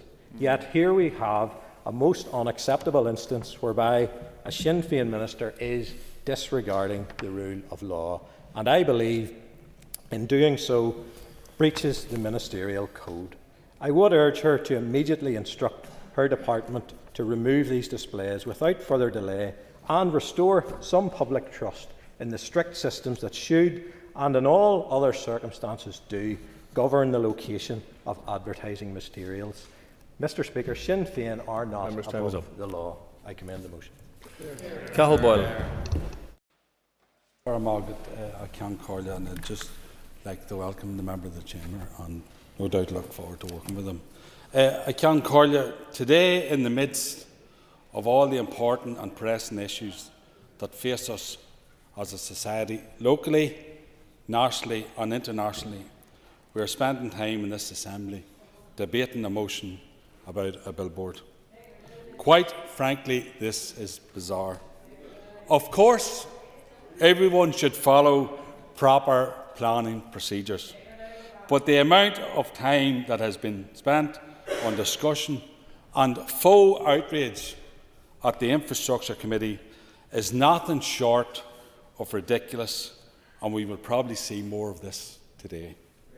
If the members bringing the motion were serious about illegal displays, let's have a conversation about illegal displays, particularly about the annual toxic, hate-filled and illegal bonfires that blight our communities. But of course, this motion isn't about that. It's all about party politicking and petty scoring, point scoring, rather than any genuine attempt to discuss the real serious issues. I think the public will see this motion for what it is: the singular obsession of the SDLP member for Newry and Armagh, egged on enthusiastically by unionist representatives. Perhaps the real focus on this board is that the message a united Ireland is for everyone, and I think that is the key. I think that is the key message that is bugging most of the people in the chamber. Hopefully, after today, the hot air will dissipate and we can get back to focusing on the very real issues that are impacting on ordinary workers and families in their day-to-day lives. Sinn Féin will, of course, be opposing this motion. Andrew McMurray. And welcome, Mr. Wilson, on your maiden speech and coming to this chamber. Mr. Speaker, the subject matter of this motion has been raised at the Committee of Infrastructure intermittently now for the last number of months. And while I thank Mr. Martin, who is chair of the Infrastructure Committee, for bringing this motion, I do cast my mind back to one of his utterances on this matter: "I don't want to make this a political football." Well, Mr. Speaker, in rugby parlance, the Gary Owen has been launched to test the opposition fullback, and in football, the high ball's gone into the full forward.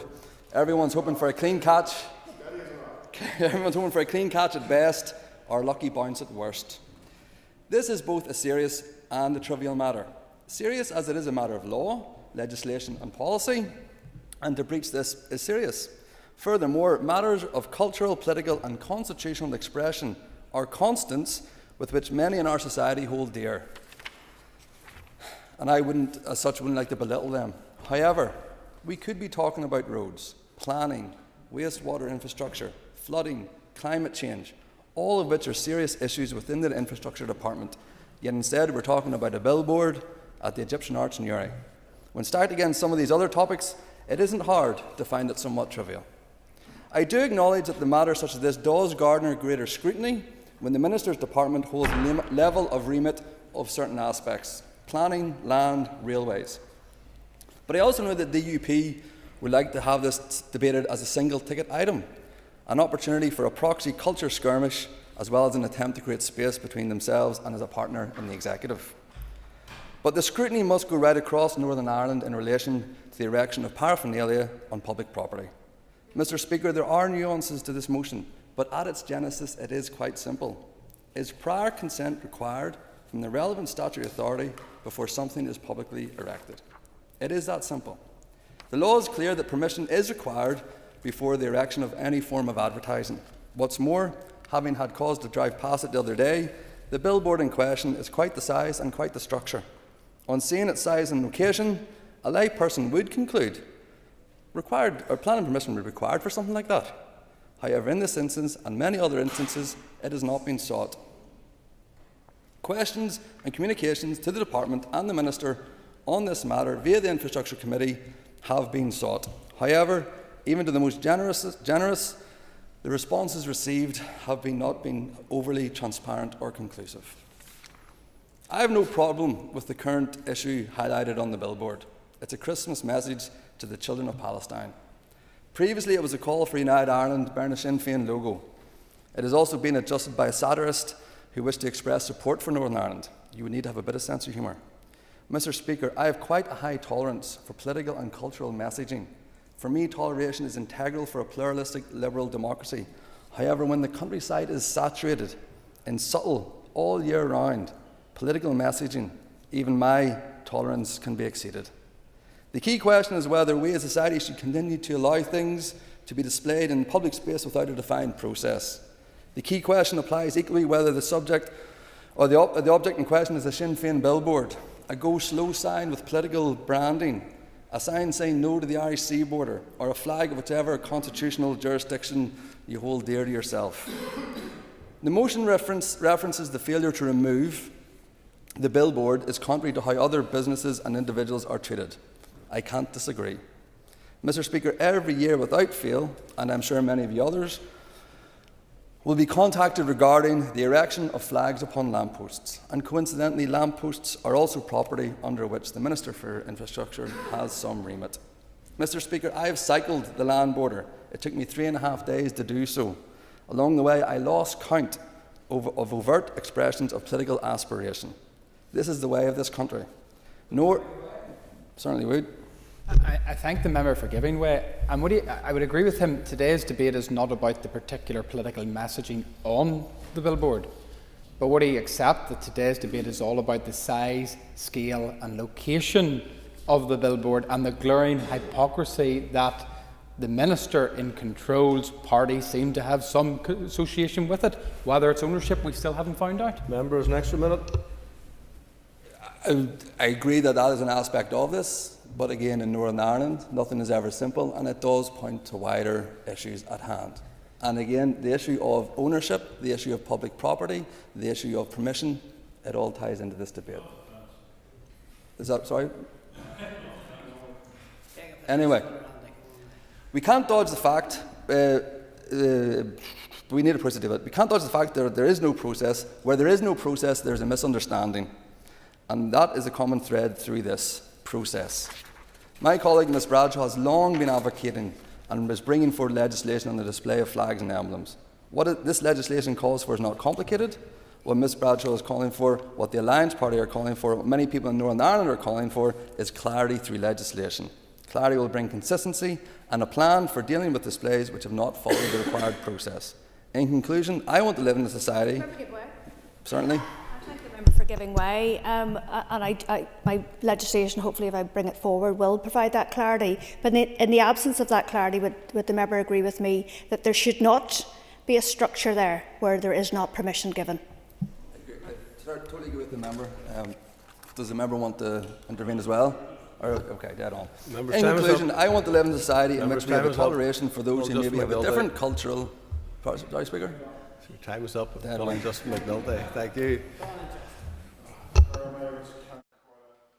Came to speak on this motion wondering, is this for real or are we in the twilight zone? I could approach this unbelievable reality from a position of righteous indignation, and I'll be justified in doing so, but to me it feels more like an episode from The Unbelievables, because it is that. It's unbelievable. I begin by unequivocally affirming my dedication to building a united Ireland for all. And here, lads, it's going to take more than a billboard at the border to unite Ireland. And for speaking out against genocide in Palestine. Some of the messages on Sinn Féin's illegal billboards that this motion targets are not ones I disagree with. I do, however, take issue with the illegal and potentially dangerous constructions that ignore the law and enforcement by departments in this Assembly. By constructing and refusing to take down their illegal Egyptian arch billboard, Sinn Féin demonstrate that they are willing to break the law and continue breaking the law with impunity. You can't be doing that, lads. Why did Sinn Féin blank out the display on their illegal billboard during the Irish general election?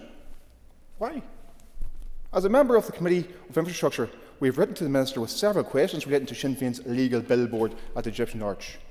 What permissions were sought from TransLink in advance of constructing the illegal Sinn Féin billboard on Department for Infrastructure property within 50 metres of the main railway line on this island? And what are the safety implications of this construction having taken place without appropriate permission, and of that same illegal Sinn Féin billboard remaining in situ near a busy road junction and railway line? You can't be doing that, lads. Who in Newry and Armagh Sinn Féin received the enforcement correspondence from the department seeking removal of the illegal Sinn Féin billboard? Was it the Minister who is responsible for the same enforcement? The Minister has refused to answer this question, making one wonder who is in charge. Is the Minister answerable to the Committee for Infrastructure and to this Assembly? Or does the Minister take orders from someplace else? You can't be doing that, lads. We asked the Minister what plans there are to remove the illegal Sinn Féin billboard. No plans to remove the illegal Sinn Féin billboard by the department, and certainly no plans from Sinn Féin to remove their illegal billboard. You can't be doing that, lads. The Minister was asked how her department evaluated the billboard to be low risk to public safety. The Minister said no formal assessment has been completed into the safety of this illegal billboard construction by Sinn Féin. We're supposed to trust the alleged safety of an illegally constructed billboard built on a busy road junction beside a protected structure within 50 metres of the main railway line on this island based on no evidence, no formal assessment whatsoever. That is not how vital departmental decisions impacting the safety of road users and rail users should be made. You can't be doing that, lads. The question was also asked, who would be responsible in the event of a catastrophic failure of this illegal Sinn Féin billboard? Would it be the department? Or would it be Sinn Féin corporate? You can't be doing that, lads. The non-responses we received from the Minister completely sidestepped these vital issues of justice and safety and showed contempt and disrespect for the Committee for Infrastructure, this Assembly and the rule of law. You just can't be doing that, lads. The lead party of government cannot impose their agenda irrespective of how it affects the whole democratic process. It is not unreasonable for people and communities to want to see the people and the ministers in charge abiding by and implementing the rule of law. The double standards and the precedent implications of the lead party of government refusing to remove their illegal billboard are far, far-reaching, especially when you think about wee Mary trying to get the extension for a house for the disabled son, having to jump through loops and loops of planning processes and building control. Johnny in South Armagh can't get extension for his shed to grow his business because of planning enforcement. Businesses in Newry can't put a wee sign on their shop because of overzealous planning enforcement. It's an uneven playing field, and that's not the way things should be. It undermines the credibility of political leaders. You can't be doing that, lads. South Armagh already has a Sinn Féin corrie board 6x4 in every gap of the hedge, in every road junction, in every village, in every town, community, and in every community, littering our beautiful villages, littering our towns, littering our wonderful countryside. You just can't be doing that, lads. I urge the Minister for Infrastructure and her department to take seriously the issue of illegally Sinn Féin erected billboards. These constructions have the potential to cause serious damage, and such appearances of giving leeway to one's own party for breaking the law have no place in a democracy. You just can't be doing that, lads. Time's up. John Stewart. I just one follow that contribution from the member, but I appreciate it, and he has made, I think, some valid points. First of all, I want to welcome the member for Newry and Armagh to his place and congratulate him on his maiden speech and pay tribute to his former colleague, who was a great ambassador on behalf of your constituency. So you're very welcome.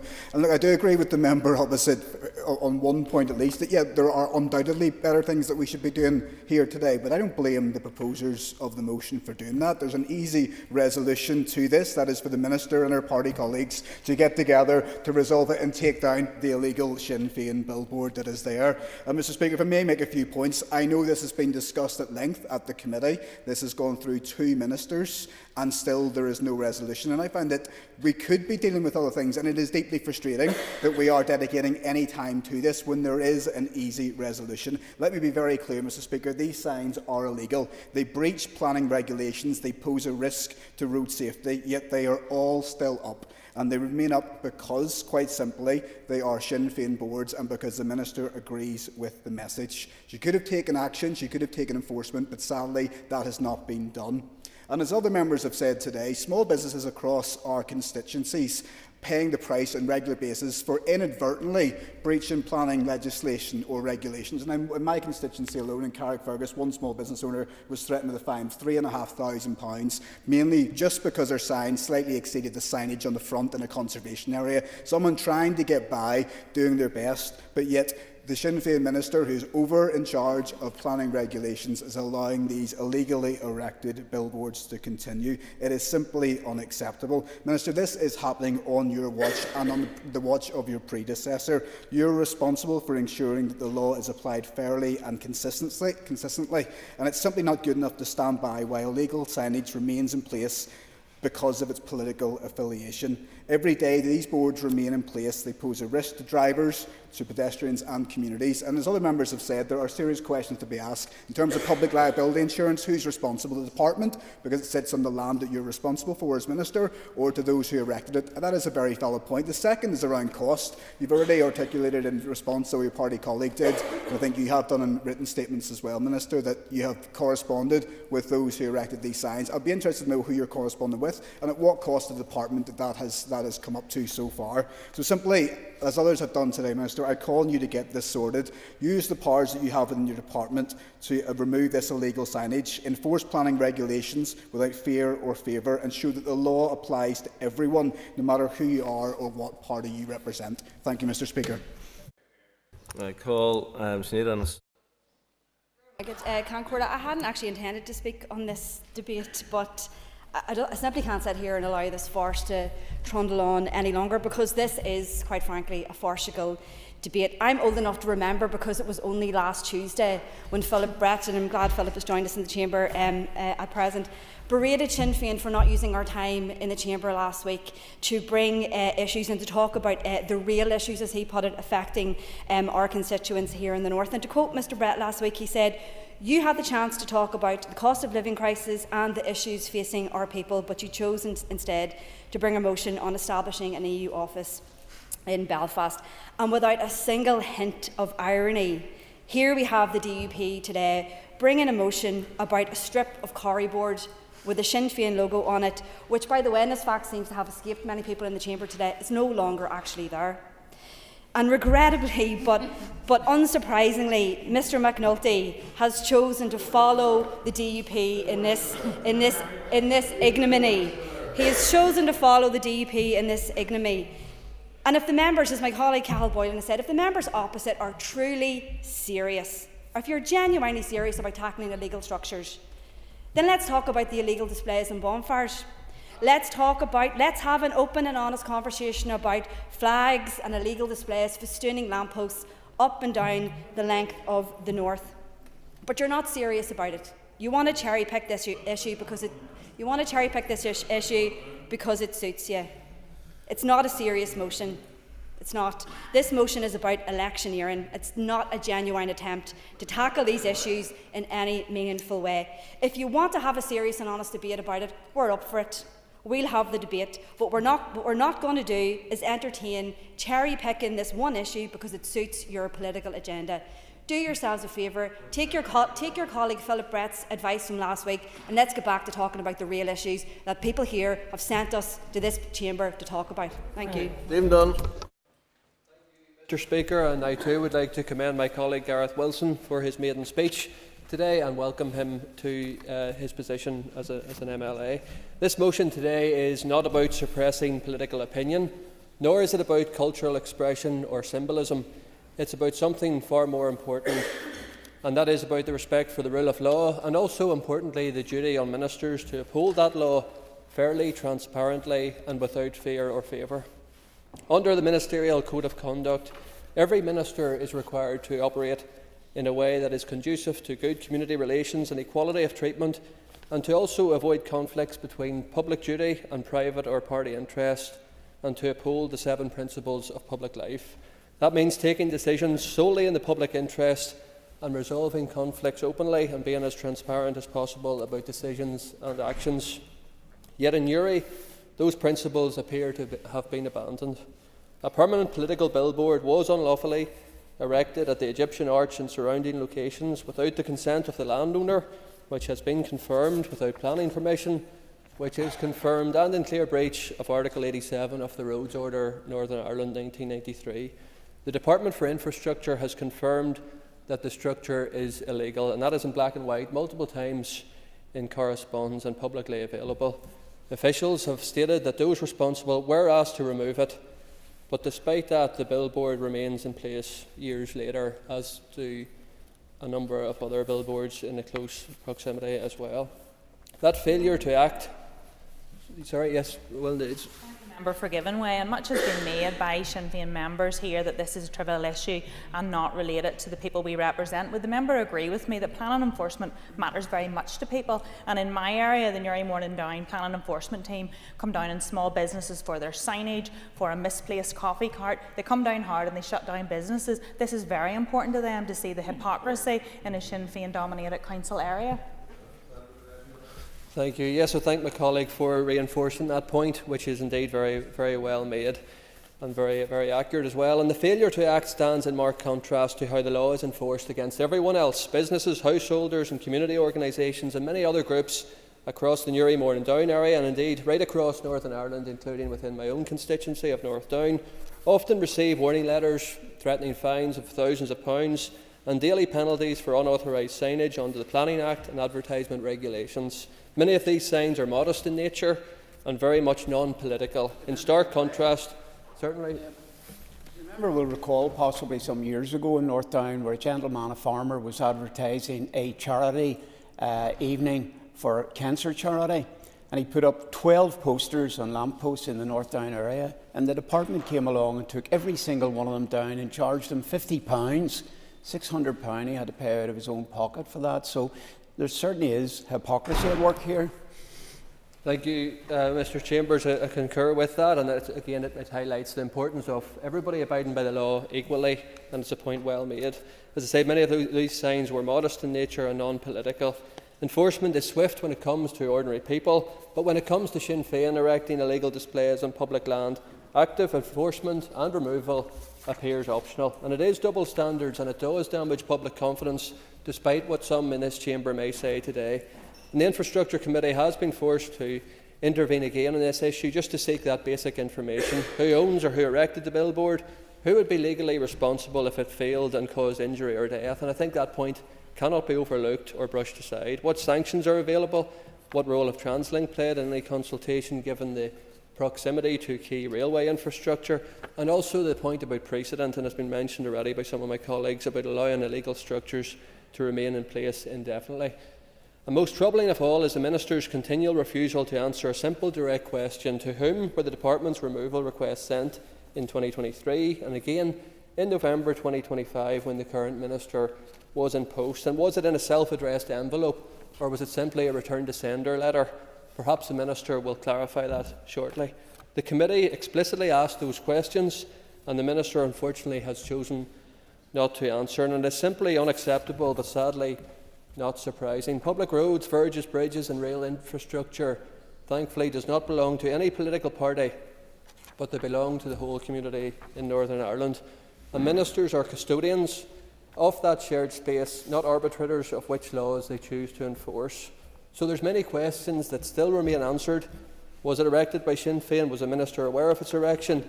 And did she recuse herself from decisions involving her own party? Does she accept that allowing it to remain does undermine the rule of law and also confidence in her as a Minister and also, importantly, in her department? Respect for the law cannot be selective and it is not optional. Enforcement cannot depend on political convenience, and if ministers expect the public to obey the law, they have the opportunity to lead by example. Clearly, consistently and without exception. I commend the motion. Thank you, Mr. Speaker. Speaker, could you examine the record of what the member for South Down has said, stating that this Corrie board poster has been removed? This is clearly a JC de Co style Sinn Féin illegally erected billboard, as evidently still there as of this morning. Can the Speaker make a determination as to whether it is appropriate for this House to have been misled by the member from South Down? It certainly isn't appropriate for anybody to mislead the House. I don't have any evidence of what's going on here, so I can't actually make the ruling without seeing it from my own eyes. Next member to speak is Peter McReynolds, who's just not in the chamber. I call Johnny Buckley. And I suppose from the outset, could I say congratulations to the new member for Newry and Armagh. I wish him well in his new role. I've worked with him for a long time, and indeed his predecessor, and he will put in sterling work in here in this chamber. So this motion, at the very heart of it, which I would imagine is serious for everybody, is the rule of law. There's already been mentioned about how enforcement forms a critical and important part of the planning process. Many members have cited reasons as to people that have been caught up, whether it's businesses, whether it's homeowners, in the enforcement process. And whilst I understand the narrative that there are many important issues that we could be discussing today, and we end up discussing a Sinn Féin billboard, but the point is important because it is about accountability. And I remember what the remarks from Mr. Stewart was: we don't have to be having this debate today if the mature decision making had been taken before it ever reached this stage.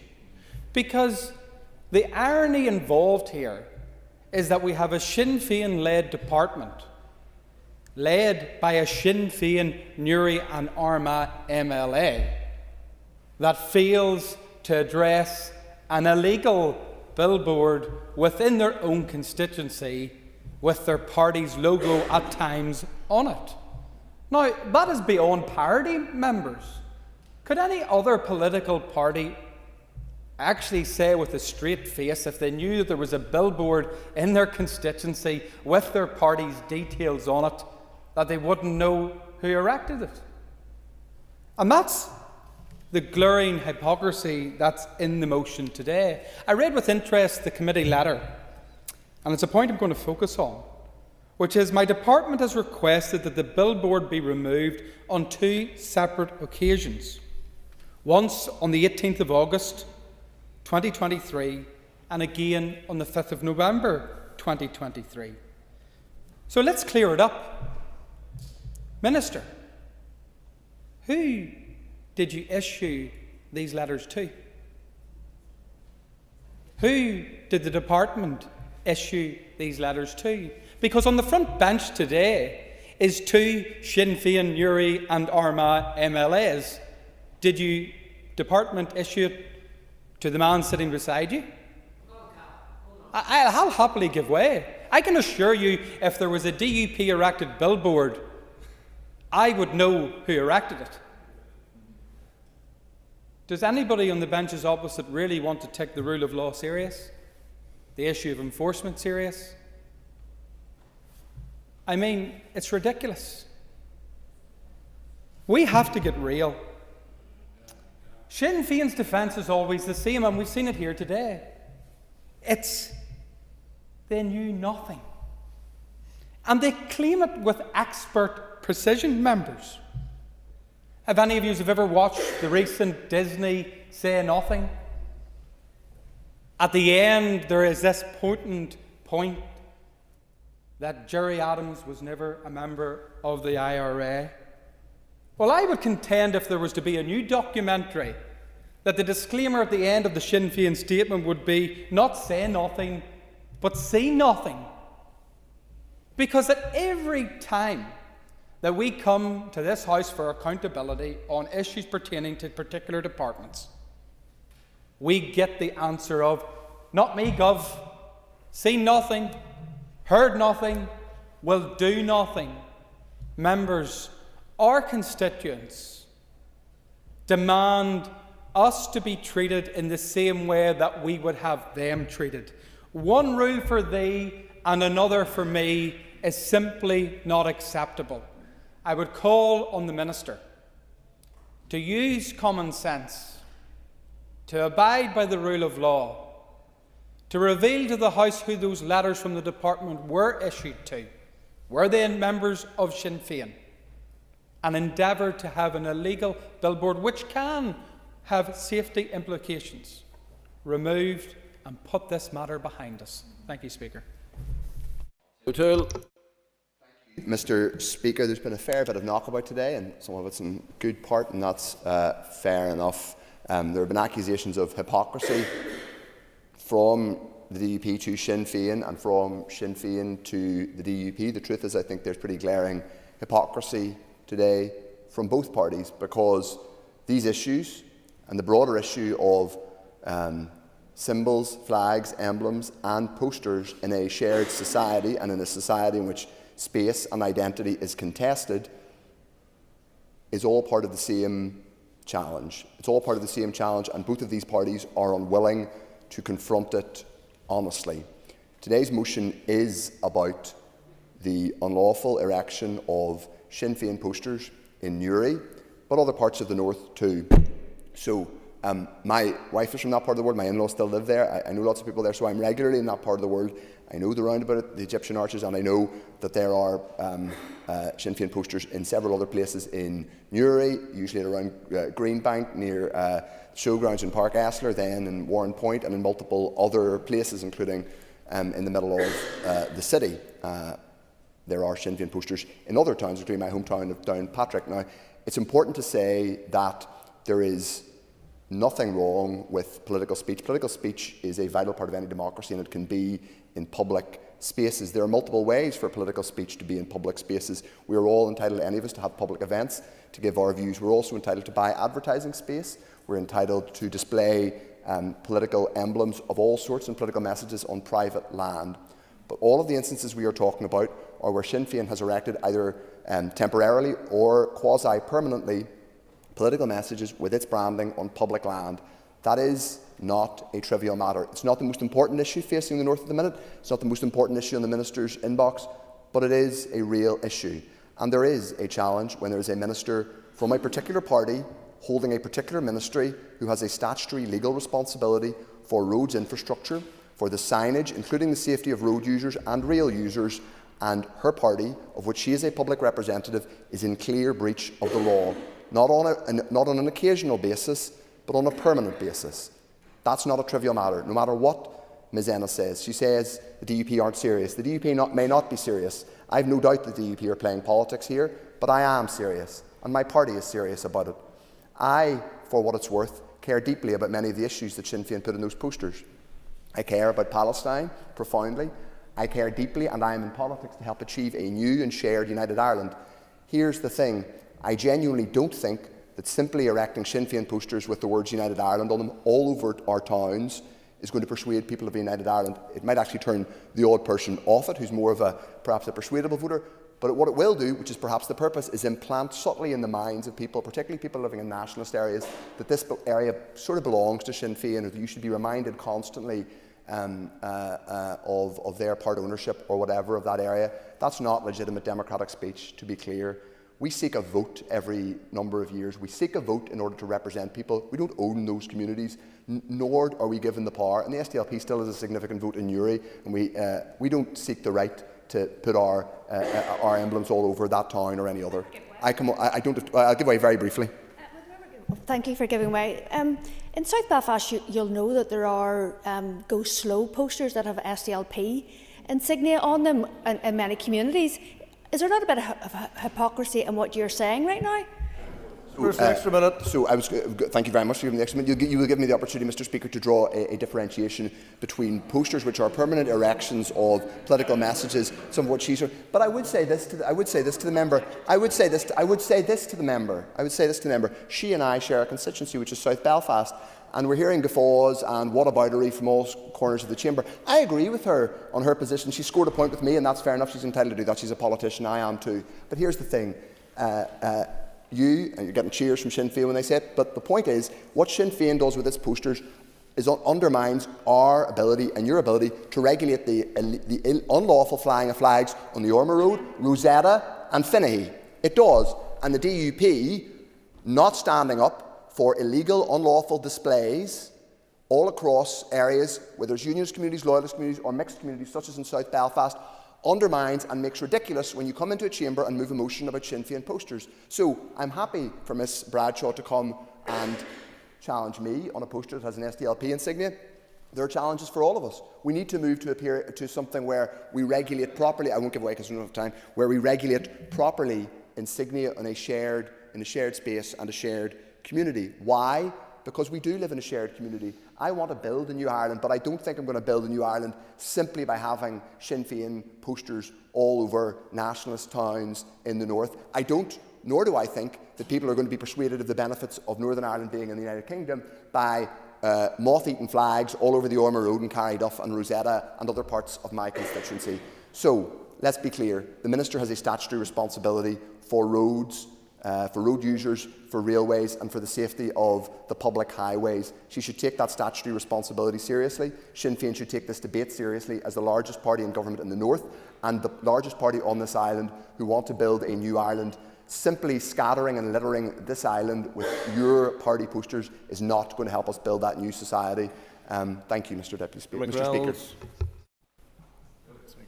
Thank you very much, Mr. Speaker. This motion has certainly brought out the best in some of us here today. When I mean the best actors. And first prize must go to Newry and Armagh MLA Cathal Boylan, being sent out today to try and defend the Sinn Féin position to spin, twist and deflect away from the issue that is a health and safety issue, a hazard for road users, and yet it's he said, she said, what about you, what about me, what about taking some ownership for your own party and what they have done at the Egyptian arches. So first prize goes to you for your comedy display, and indeed I noticed you didn't take any interventions, so you weren't that brave in delivering your party piece on that.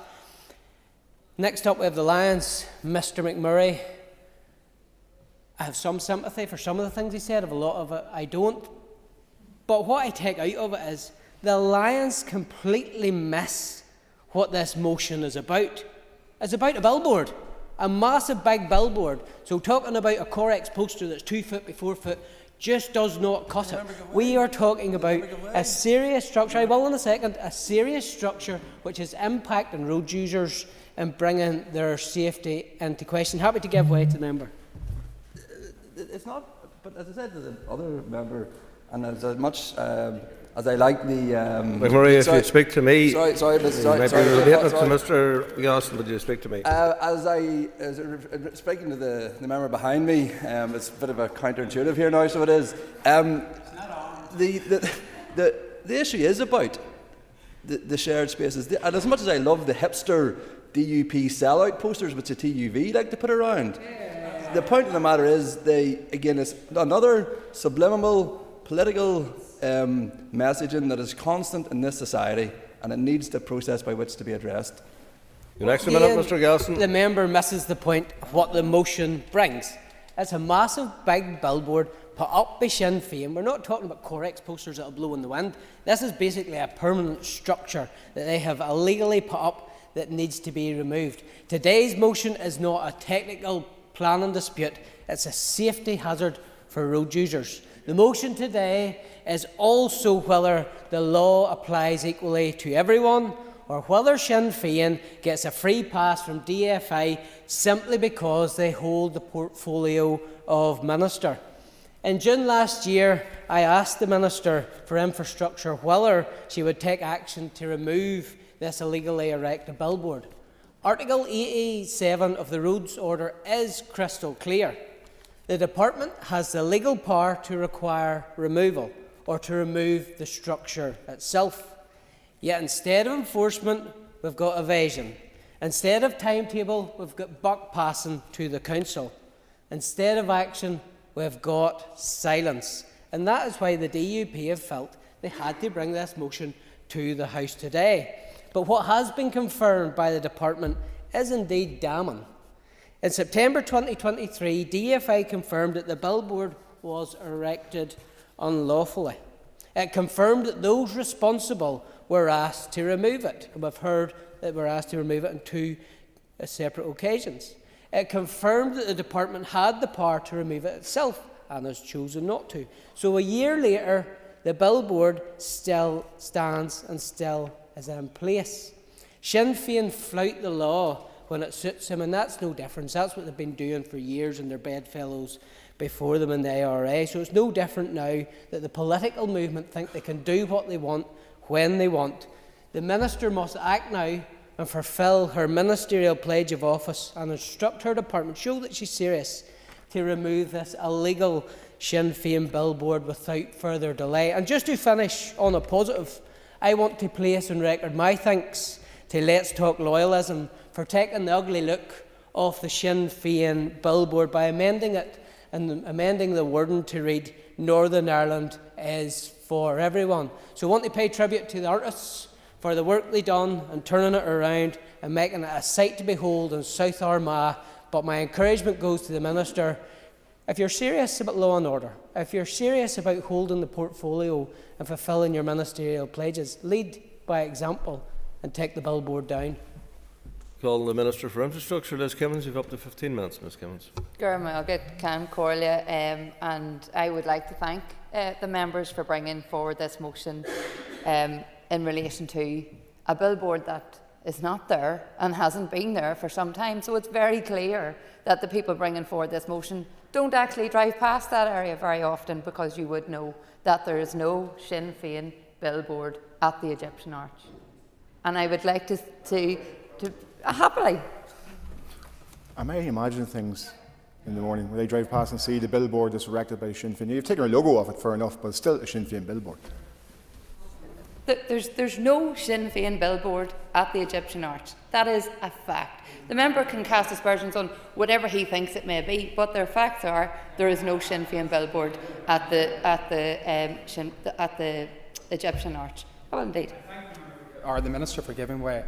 Minister, is this a play on words? Are you saying that the fact just because the messaging on the billboard has changed that therefore the billboard doesn't exist? Is that what you're saying? I am stating a fact that there is no Sinn Féin billboard at the Egyptian Arch. That is a fact. Well, look, listen. The bottom line here is this motion was brought forward on the basis that members believed, who clearly haven't done their homework, haven't been in the area. I live in the area, I represent the area, and I know that there is no Sinn Féin billboard there. So it's been really interesting to listen to the commentary, because it's all based on something that's in the past. Article 87, as the last speaker on the motion has alluded to, of the Roads Order 1993, gives the Department discretionary power to either seek to have an advertisement removed or to remove it if considered necessary. And as members have acknowledged, the display of advertisements is typically subject to an advertising consent application process, and any breaches of planning regulations are generally addressed under planning legislation. Due to staff resourcing pressures across the TRAM group, particularly in operational areas, priority is always given to managing public safety risks on the road network in the first instance. As such, my officials will prioritise those signs or other attachments that are likely to present a safety issue to road users. Members will be aware of the issues and staffing levels across our operational workforce and the impact that it is having on maintenance more broadly. And I think that point is extremely important within this discussion. And my colleague from Southdown made the point earlier around the comments from Philip Brett just last week. I stood in this chamber yesterday and was scrutinised in terms of where I am directing my resources in relation to the issues that are of a significant importance to our constituents. That is roads maintenance, wastewater infrastructure, public transport, active travel. So are members now seriously asking me that I direct my limited staffing resource from filling potholes to now looking at all of the posters that are erected all over the north, not just Sinn Féin, because it's very clear here that this is just about Sinn Féin. Are you seriously asking me to direct staff to do that and take them away from the issues that are supposed to be of importance to all of you? Turning to the issue of the billboard that isn't a Sinn Féin billboard. It is mounted in... Look, if people have something to the contrary, there is no Sinn Féin billboard. Anyway, look, I am not getting brought into the pantomime that has been here before me today. Some of the posts appear to be situated on the department's land and others are on privately owned land. And as the land that part of the billboard is located on is not part of the public road network, the department does not have the statutory powers under the Roads Order 93 to remove the billboard that's there at present. The billboard is considered to pose a low risk to road safety for the following reasons. It's set back from the carriageway at the top of an embankment, meaning that there is little, if any, risk of impact from an errant vehicle or impediment to vehicles and/or pedestrians. It does not pose any obstruction to traffic or sightlines, and it's located within a 30-mile-per-hour speed limit where vehicle speeds are low, as such as the potential risk of serious injury is greatly reduced. So we have had a very broad discussion, but also a very narrow discussion in relation to this issue, and I welcome the comments from the Alliance, who have rightly pointed out that this issue applies to all political parties, but also to issues where we have seen hate messaging, immigration messaging, which are toxic for our communities. And my officials are working closely with the PSNI to ensure that messaging and advertising and billboards and posters like that are removed promptly from any departmental equipment, because such material should not be tolerated by any of us. So I hope that today we can get back to dealing with the real issues for people and actually delivering for people as we've been elected to do. So, Brian Hoggett. Peter Martin, to wind on the motion. You've up to 10 minutes. Thank you very much, Mr. Speaker. Firstly, can I start off by congratulating my colleague Gareth on his maiden speech. Gareth is right beside me on the third floor, and he knows that if he ever wants a cup of sugar, I'm the officer right beside him. Well done, Gareth, and welcome to the Assembly. For clarity, Mr. Speaker, I'm not speaking on as committee chair. I'm speaking on as party infrastructure spokesperson, and I'll make a few comments, if I can, before I wind on the motion and try and cover the flavour of the debate. I do believe we have a clear attempt here today by Sinn Féin to distance themselves from ownership of this billboard. And I listened very carefully to what the Minister said, but this seems to ignore two pertinent facts. One is that their party logo was on the billboard. It may not be now, but it certainly was. And then on the 8th of October 2023, when there were no ministers in place, a DFI spokesperson said the department contacted Sinn Féin regarding the removal of the billboard on DFI property at Egyptian Arch. Sinn Féin acknowledged the department's request to remove the billboard. However, the billboard has not been removed. A couple of weeks ago, the committee wrote to the Minister and asked if her department had requested the removal of the billboard, and if so, whom specifically had the department written to. The response was the following. It's been alluded to during the debate. My department has requested that the billboard be removed on two separate occasions, once on the 18th of August 2023 and again on the 5th of November 2025. The Minister did not say to whom the correspondence was addressed. And I will indeed. I thank the member for giving way. And would he agree with me that it's telling that that particular point, despite being a subject of the debate, was not actually addressed by the Minister? Who did the department write to, and who owns the billboard? I thank my colleague for that, and I agree completely with him. I'm going to come on to that very, very shortly. Most recently, during a debate in 2025, Mr Gaston asked a question to the Minister. The Minister replied, "I do not believe the current billboard is a Sinn Féin one." And last week I asked, somewhat rhetorically at committee, how do you transfer ownership of an illegally erected billboard from a political party to someone else? That might sound comical, and perhaps the members opposite, it might even sound facetious. It's legitimately not meant to be. I think some of the things that we are debating here today lend themselves to a level of farce. And it's fair enough for the members opposite to say this is a small issue, or it's a minor issue, or it's a billboard issue, or however they want to frame that. And look, they're entitled to that opinion. However, what we do have to do is apply the law fairly, equitably, and it has to be seen to be that coming from this Assembly. And that brings me on to two issues I have with the Minister's handling of this particular situation. Firstly, it's a lack of information coming back to the committee. It should not be the case that a committee chair has to FOI the department he has been put in place to scrutinise in order to find information that's in the public interest. Mr Speaker, I had to do that last week because the Minister refused to answer one of the questions we asked. So I have FOI'd the Minister's department, and I will furnish that response when I get it to the committee.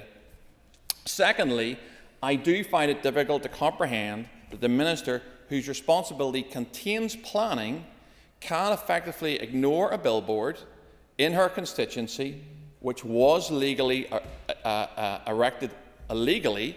Those aren't my words, those are her department's words, by her own party. Even someone neutral on this issue, coming and hearing that factually, and those are all facts, would have to recognise that there is something wrong with this issue. In terms of reference in our motion to the Ministerial Code, all ministers, just like everyone else sitting on these benches, must adhere to the Nolan Principles, one of which is holders of public office should act and take decisions in an open and transparent way. Information should not be withheld from the public unless there are clear and lawful reasons for doing this. And I do not believe we are getting enough transparency from the Minister on this issue. And we have heard the reasons for that during this debate. But I have questions that still remain and that have not yet been answered, and I don't believe we're going to get to the bottom of it today. But in reference to her comments today and also her comment on June last year, how does she know the current billboard is not owned by Sinn Féin? And who does she believe owns it? Because the Minister has some knowledge about it based on her answer in June 2025 and also here today. I'm willing to give her the floor if she has any knowledge of that. Does she, as a Newry and Armagh Sinn Féin MLA, know who erected it? Because I think the party opposite have accepted it had a Sinn Féin logo on it, and I think they might make a case it's not their billboard now, but I think everyone in this chamber and listening to this debate would accept it certainly was at some point.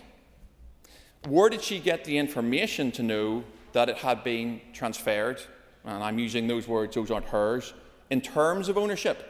And who gave that information to her? Because that would be useful to find out who actually owns the billboard so her department can go about enforcing action against it. And does she agree with me that in line with planning law, which her department owns and varies, this billboard is erected illegally, should be removed, and will she commit today to instructing officials to remove it? Mr. Speaker, I don't think we have yet the answers to these questions, and I accept that it's, here today we're talking about a billboard, and I agree with the Minister on this point that there are big issues facing her department and Northern Ireland to solve in infrastructure. And so it frustrates me that we're here today talking about a billboard in Newry or Armagh that Sinn Féin owned at one point, probably put up itself, is illegal, doesn't have any planning permission attached to it. Nobody really knows on the other side who owns it now or how to get it down. But we're here because we don't have those answers. And it's my job as committee chair, not in that role today, to scrutinise a minister and find these answers, because that's what the party opposite would do to us if there was a minister down there. I will. I heard the minister correct. She said that her department basically had no concerns with this sign sitting on their property. By putting that on the record, is her department now accepting responsibility for public liability? And if so, is that not a very dangerous precedent for the department to be setting? I thank the member for his question, and I don't know the answer to it, but the committee will take that on and will write to the minister regarding it. I have got 2 minutes to summarise the debate, and I'm going to try my best to do that, and apologies to anyone if I don't get everything down that you said. But starting off with Mr Boylan, he pointed out that he did not believe that this was a motion worthy of debate today, and there were more pressing things to talk about. Mr McMurray said that this issue was both serious and trivial, and that pointed out there are other illegal structures in Northern Ireland. Mr McNulty said Sinn Féin are willing to break the law, and asked the question, who in Sinn Féin received the enforcement notice? Mr Stewart said clearly, or stated clearly, for the minister to remove the illegal billboard as soon as possible. Mrs Ennis, I hope you're a Mrs. I should just use your first name. Sinead, I'm sorry, that's okay, said that there's an irony of our party bringing the motion, and there were more important things to talk about in this assembly. My colleague Stephen highlighted that the billboard is clearly illegal, and also highlighted the hypocrisy and double standards of Sinn Féin on this issue. My colleague Jonathan Buckley asked who did the letters go, where did the enforcement letters go, and pointed out that the Sinn Féin defence was to say nothing.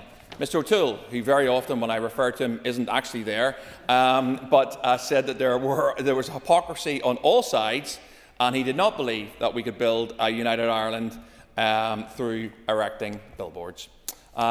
Timothy Gasson said it was a Sinn Féin position to spin and twist and deflect. And ask the legitimate question, does a billboard get a pass because Sinn Féin hold the ministry? And in summary, with the minister's statement, she said very clearly there is no Sinn Féin billboard at Egyptian Arch. That resource limitations in her department are finite, and also that there is a low risk to road safety and public safety at the billboard. Mr Speaker, I commend members to support our motion. The question is, the motion stand in the order paper be agreed. All those in favour say aye. Aye. Contrary, if any, no. Clear the lobbies. The question put in 3 minutes.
Question. Order. Members resume their seats. Order. Order, members. The question is that the motion standing on the order paper be agreed. All those in favour say aye. Aye. Contrary, if any, no. Get the point. Get the point. Do we have tellers?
Order. Tellers have been appointed as follows. Tellers for the ayes are Peter Martin and Gareth Wilson. Tellers for the noes are Cathal Boylan and Anya Murphy. Clear the lobbies. The Assembly divide. Ayes to my right, noes to my left.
Members.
Go.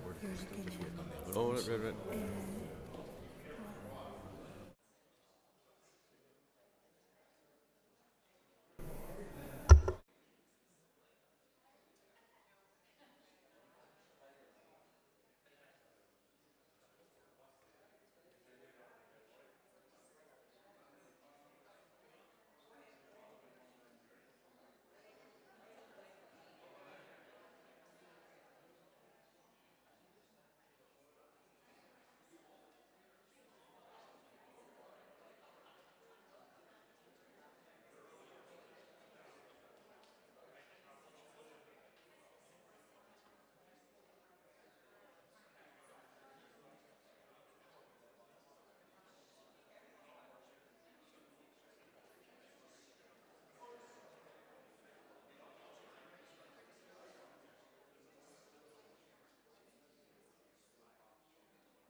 Order. Members resume their seats. Clerk, read the result. 81 members voted, 56 members voted aye, 25 members voted no. The motion is carried. The motion is open the doors. Members take their ease while we change the chair for the next item.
The Assembly do now adjourn, and in conjunction with the Business Committee, the Speaker has given leave to Emma Sheeran to raise the matter of support for young adults with recognised learning difficulties and complex needs in Mid-Ulster.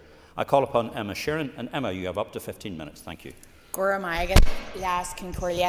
Minister, I can't imagine that you were surprised when you seen this item appearing on the order paper, because this particular issue, and I suppose issues related to it, are something that I've been bringing to both yourself and your predecessor over the years multiple times. At this stage, I find the provision of respite and support for particularly our young people or children with complex needs, learning disabilities and learning difficulties very, very difficult to navigate. And I know that I've written to you in the past about issues with respite provision in the Northern Trust, specifically in our part of the Northern Trust in Mid-Ulster, about the likes of Hollybank and Marafelt, which offers an unbelievable service, and all of the users of that centre and their families who get respite through it are blown away by the staff who work there and the level of care and attention to detail that they provide, but there isn't enough of it, and we have a massive shortage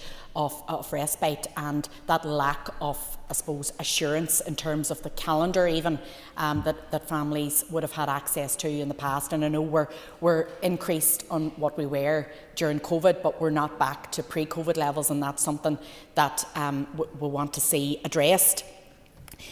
Beyond that, direct payment hours, it's a postcode lottery. I am completely perplexed as to how direct payment hours are assessed and allocated within the Northern Trust. And I know I've spoken to numerous social workers who are doing their very best with limited resource and trying, I suppose, at times to rob Peter to pay Paul. But we do have an issue with the allocation of direct payment hours for support for people who are living in the most challenging of circumstances and situations. I have parents coming to me with young children who need 24-hour supervision, children that need to be fed, who are non-verbal, getting in the range of 4, 7.5, 8 hours of direct payment support in a week. Mothers, almost in tears, they can't go to work, they can't work, they can't get a break, they can't get a full night's sleep because they are constantly on alert. And their cases would pull at anyone's heartstrings, and they're really, really difficult to navigate, and trying to provide support to these people and make that case for extra care. And sometimes it does feel like no one is listening. But the case that I suppose prompted today's specific debate is the case of Callan Lanigan, one of my constituents who I have previously contacted both the Trust and yourself about. And Minister, at the end of November last year, I wrote to you detailing Callan's circumstances and asked that you would meet with himself and his mother Charisse and myself to discuss what increased support we could attain for Callan, and I was really disappointed, and Callan's mother Charisse was really disappointed that you wouldn't meet with us on that occasion. And I know you provided instruction for someone from the Trust to meet with us, which happened at the end of last week, and we had a conversation that was probably as frustrating as the experience has been to date. Callan has ADHD, he has autism, and he has learning difficulties. And that means that his challenging behaviours have oftentimes been misrepresented by people who should have been advocating for him and providing him with support. Callan was a pupil at Kilronan Special School in her constituency, and testament to Kilronan, fantastic work done there, and that intervention really helped Callan to the point where he was able to leave there earlier than an awful lot of students in similar situations and move to a unit in a mainstream school where again he excelled and got on really well. And when his statement ran out at 16, Callan faced a complete cliff edge, whereby he has now just got 1 day at a tech in Cookstown. And what myself and Charisse, the strength of this woman is just beyond comprehension. She, the advocate that she is for her son in a really, really, really difficult time in her life. She lost her mother just directly after COVID and has been the sole carer for Callan for all of his 17 and a half years on this planet, and has done everything in her power to get him the intervention that he needs. But she is time and again facing the same brick wall. Callan only gets 13 hours of direct payment support per week, and that is after a fight. Charisse had to secure those carers herself. She had to source those individuals to provide that support. And she has been to every charity and support service in the north of Ireland trying to get Callan into their service, to get that intervention and to get him the help and the engagement that he needs in order to thrive. And time and again she hears the same message. Yes, we think our service probably would benefit Callan, but because he doesn't have a learning disability diagnosis, he's not eligible for our support. And all of these, we've got brilliant charities and groups working in our area: Positive Futures, Praxis, Trinity Support, Connect to Brilliance, all of them offering a service that is commissioned by the Trust for people with a learning disability. And because Callan has just missed that threshold by the tiniest of margins, he is excluded from all of these services, leaving him to linger in a wasteland on between. He's fallen between stools time and again. And I suppose my ask to yourself, Minister, here is that we do something for people like Callan who don't just fit in the box. I know that we had legislation that came through the House in the last mandate around autism services, and again, Callan does have an autism diagnosis, but none of these services are delivering for people with autism. And I want to understand what your department is doing to commission services specifically for autism and to allow these people to get support and intervention at a time when it is so crucial. Callan's 17 and a half now. He has already regressed without that engagement in the past year and a half. And I suppose Charisse's fear is that he is going to go further into regression without targeted intervention at this point. There's no consistency across the board as to how that is delivered, and there are all sorts of supports becoming available for people with autism in conjunction with another diagnosis. And I want to understand what we're doing for people that don't have the same severity of diagnosis in terms of learning disability. I've also had conversations with people around a specific person-centred approach, looking at a person beyond the words on their diagnosis and actually trying to assess what their needs are on the basis of how they're presenting at that point in time. And I would love to know what consideration you've given to adopting that model and trying to, what scoping exercises you can do or have done around extending services on that basis, that here's somebody with a particularly challenging diagnosis and somebody that doesn't fit in the box that we have seen thus far. Callan and his mum have been told time and again that he has challenging behaviours. He's been labelled as disruptive. He's had tutors and other people from positions of authority saying that he is a danger to others in the classroom, and that he stops others being able to learn, and that he prevents other people accessing what they're all there for. And Callan's anxious with the right support, with the right person, listening to him and talking to him and engaging with him as he deserves. He can thrive, and that has been seen by the fact that he has made so much progress, and he did make so much progress when he was in Kilronan. I had, as I said, a meeting on Friday with Sharice and with someone from the Learning Disability team in the Northern Trust, a really helpful member of the team there who I know wants to support and provide some help to Sharice and Callan. But his hands were tied because of the criteria currently set by the Trust and by your department. And that is something that I would like to see us overcome. I feel that as it currently stands, the pathways and routes into these support services are far too restrictive and are excluding a cohort of our young people, people like Callan, who need somebody to make the case for him and deliver that targeted intervention, which is so key. And I suppose that's why I've brought this adjournment debate today, because as Sharice heartbreakingly tells me on so many occasions, she has met and had conversations with so many families across the north who have had children just like Callan, who are now in their 20s and 30s and 40s, confined to a bedroom, looking at a screen, not able to be in the working world, not able to be full and wholesome members of society because they didn't get the support they needed at that critical time. And I'm really cautious that Callan is in that time period right here and right now, and I don't want to see his situation deteriorate because of a lack of services, and I want to see something from the Department of Health and the Northern Trust to provide him with the help that he needs and he deserves, and I will continue to be his voice and support Sharice in doing that. Thank you. Thank you very much indeed, Emma. Thank you. All other speakers will now have approximately 6 minutes, and I'll call Keith Buchanan. Keith. Deputy Speaker, this is a topic. First, I want to thank Emma for bringing this debate to the Chamber today. I think it's very timely, and it's one that's discussed in our office frequently, and many times, in fact. It's an issue that is both deeply human and profoundly important for the future of our society. The transition from childhood to adult for young people with learning disabilities and complex needs is not a new problem.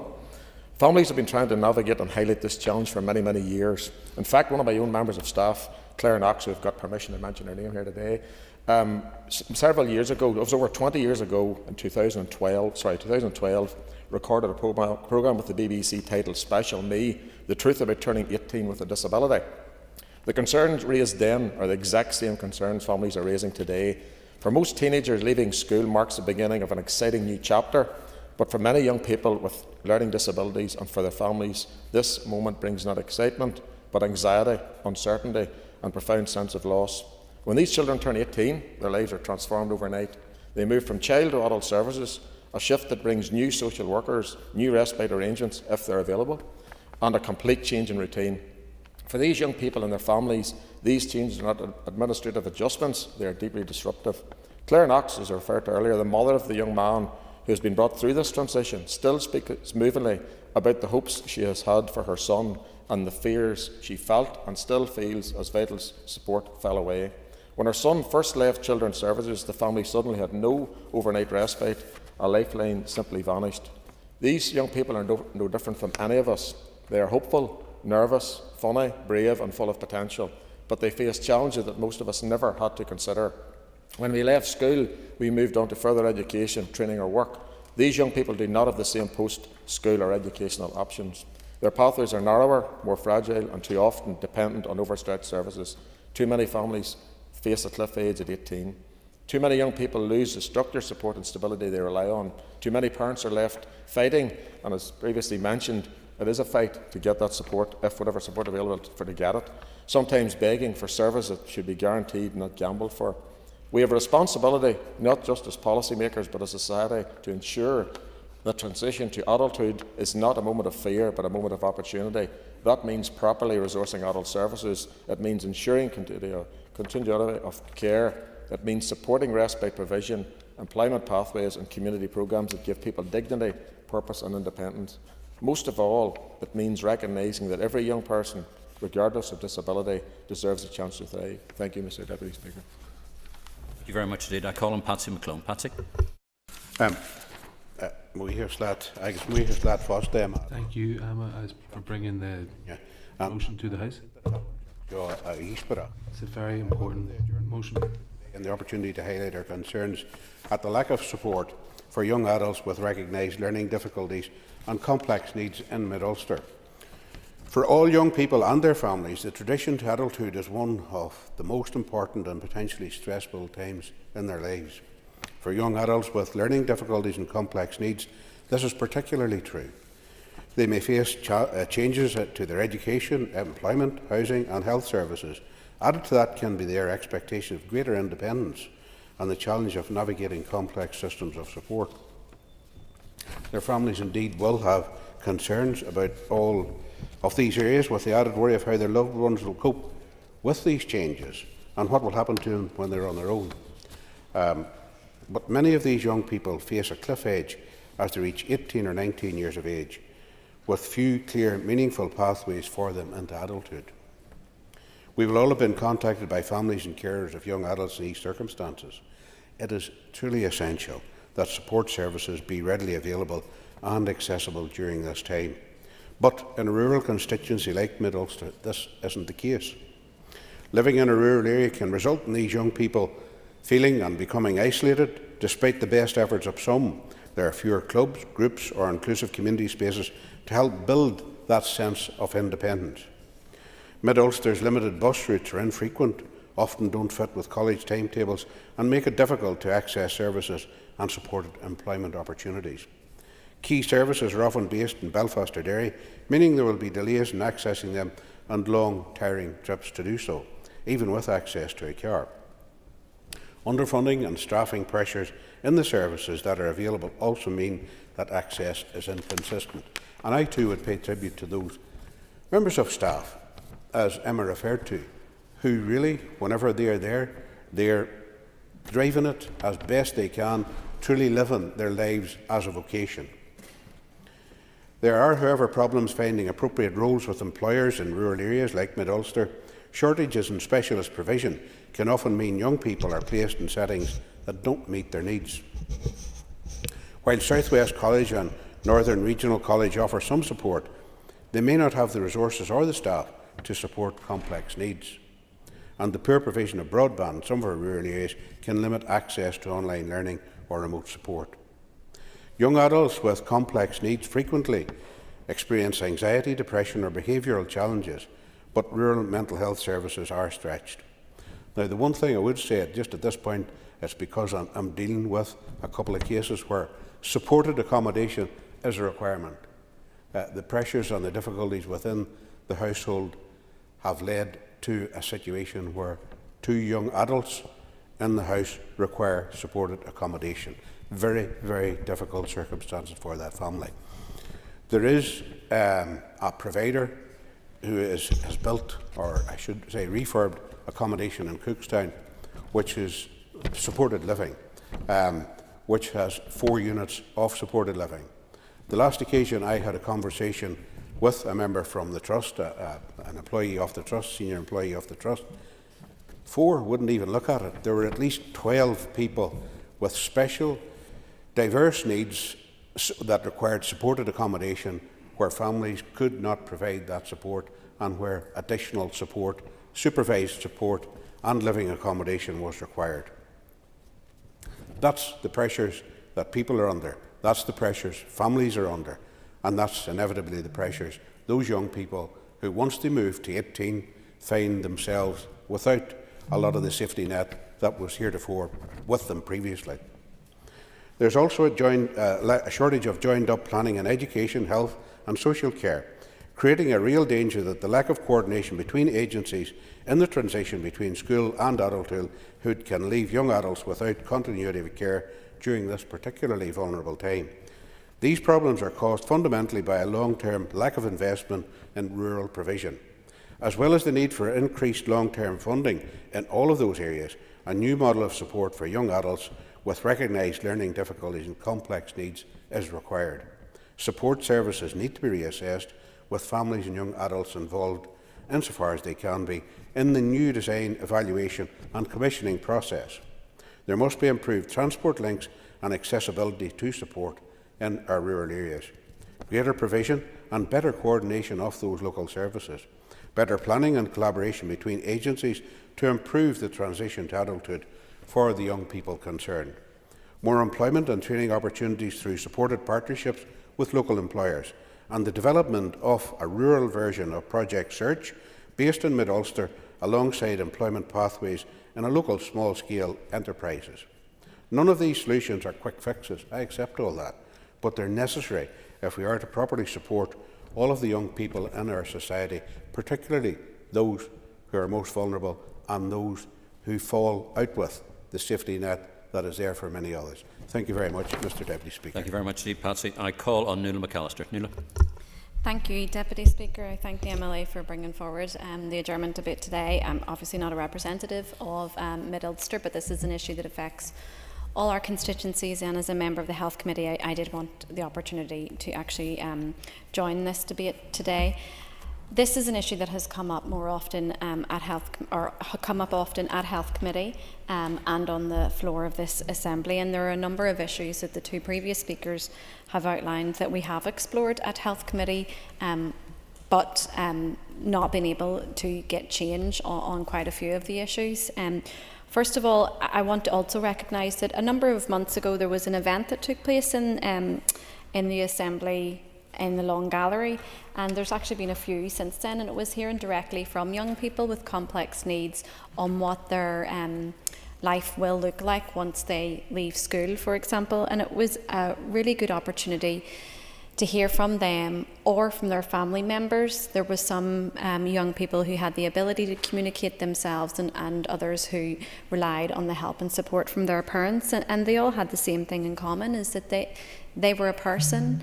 Their desires, their wishes for their life were as much warranted and valued as what you and I should be, and we should make provision and have services that actually allow them to achieve whatever it is that they want to do, and they can make the best of their lives. And I think it was a really grounding moment for us as MLAs to actually hear from people whose lives are affected every single day, especially families who care for loved ones with complex needs.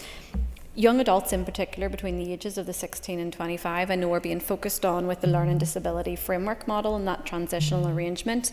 But one question that I ask and raise a lot of the time is, most of the young people with complex needs and quite severe needs, it wasn't sudden, it wasn't new, these issues didn't suddenly arise. Actually, a lot of them from birth and in those preschool years, it was known that they would have additional needs and there would have to be safeguards and provisions put in place.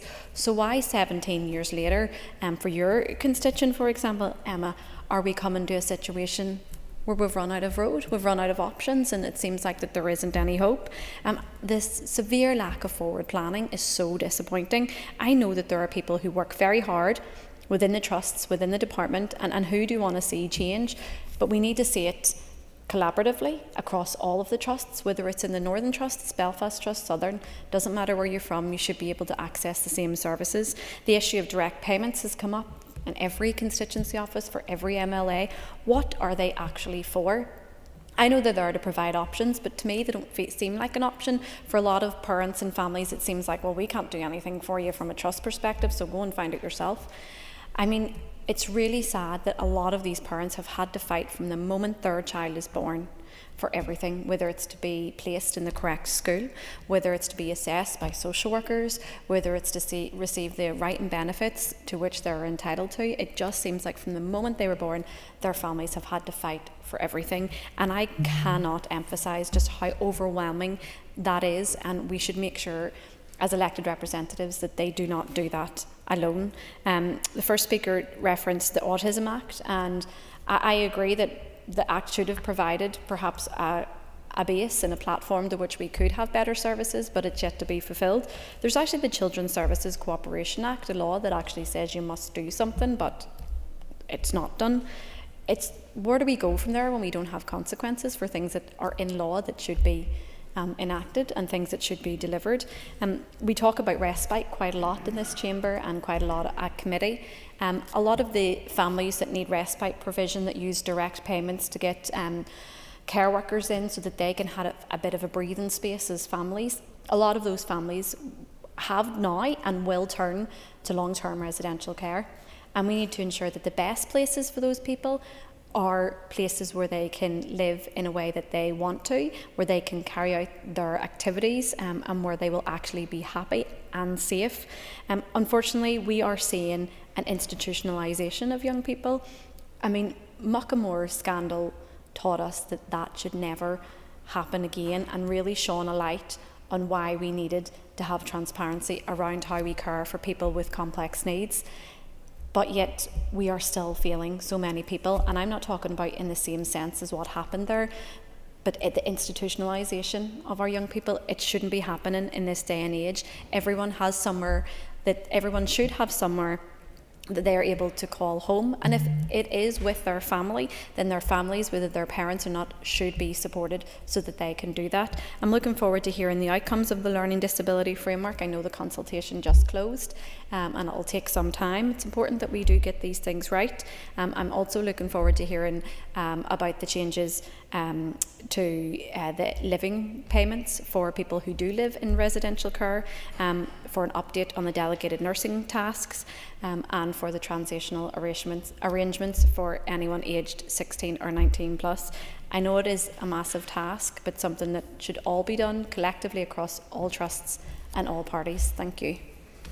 Thank you very much indeed. I call on Robbie Butler. Robbie.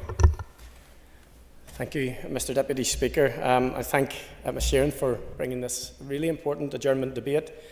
I would go as far as to say that it probably deserves to be a full motion, and something I think that every party would face the same way on, because the difficulties that your constituents in the Northern Trust have faced are the same and mirrored by myself in Lagan Valley, and that's the South Eastern Trust that I have had some challenges with and have written to successive ministers in this space, and indeed the one in front of me who is currently my leader and boss. But I'm not going to hold back in what I'm going to say in that regard, because I chair the Disability All-Party Group and have done for a number of years. So I evidence my passion for children, young adults and older people with disabilities and learning disabilities. I had the pleasure of vice-chairing the Learning Disability APG for a number of years, and I'm still a very active member, but I think we need to put this in the full context of why those difficulties actually exist for people who have a learning disability, whether that be autism related, whether it's ADHD and complex needs where there are multiple diagnosable conditions for our young people. The reality is, and Nuala had rightly said, that from birth children face discrimination difficulties, but actually they face difficulties from before birth, because we know, and this is not to be controversial, that unborn babies with a disability do not enjoy the same protections as a child with no disabilities. And that is not to be political, but that's the reality. For parents who are faced with a question, perhaps, we're sorry to tell you that your baby has a difficulty and an abortion is an option for you. So that protection doesn't exist even before they're born. However, when they're going to school, and I was on the Education Committee when we were faced with an outright discrimination and bias against children who needed a statement. And there was what was described as a stovepipe of thousands and thousands of children across Northern Ireland who couldn't get a statement which would have led to getting that additional help that they needed. What was that down to? That was down to a cultural bias that existed in some places that some people didn't. Now, what are we talking about within this last 10 years, guys? This isn't even the 1800s, the 1900s. I'm talking about less than 10 years ago. People were still fighting to get a diagnosis that their child perhaps did have autism or some other neurodivergent condition. And all people are looking is a level playing field for their child. However, this is an all-government problem because people with disabilities, learning disabilities, pronounced autism, and all of those conditions face challenges in every aspect. And you'll be well versed, perhaps, with Alma's cause as well. Alma's cause is looking at that post-19 provision, and all ministers have been engaged in that. We have the Economy Minister, we have the Minister for Health, and we have the Minister for Education, and we are having those conversations. But at some point, Mr. Deputy Speaker, those conversations need to move into answers.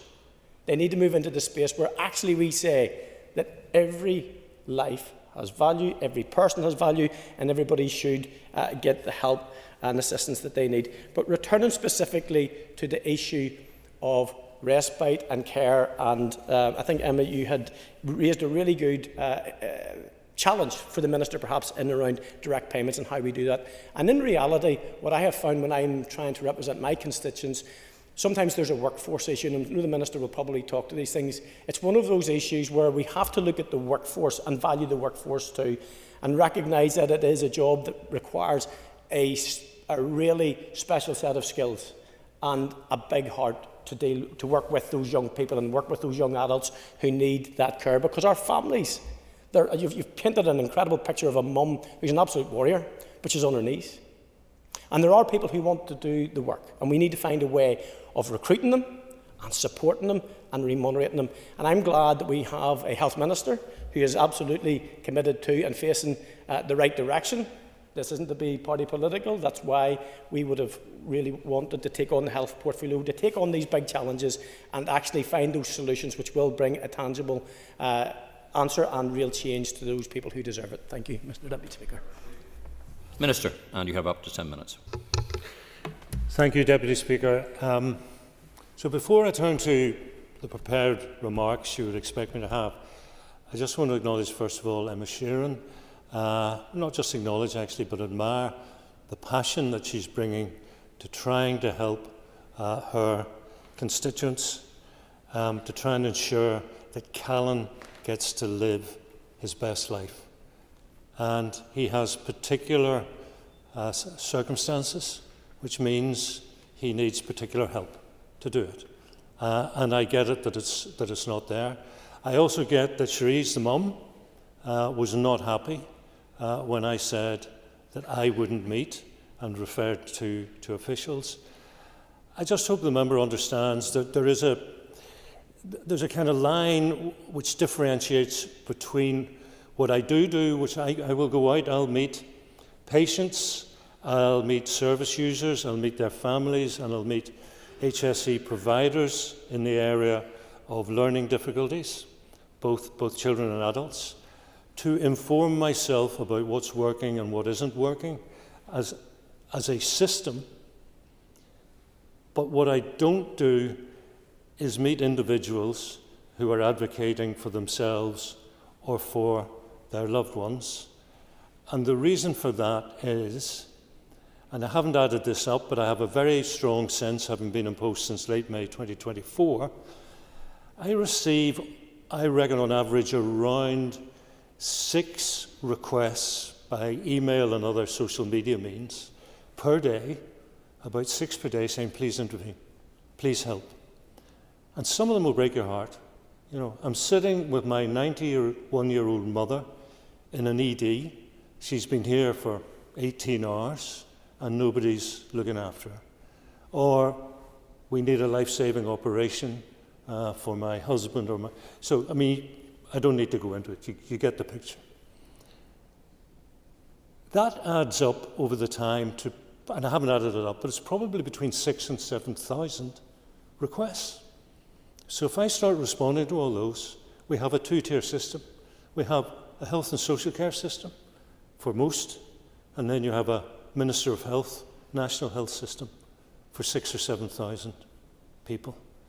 So it does feel brutal, but if I did it, it would create an imbalance, a huge bias.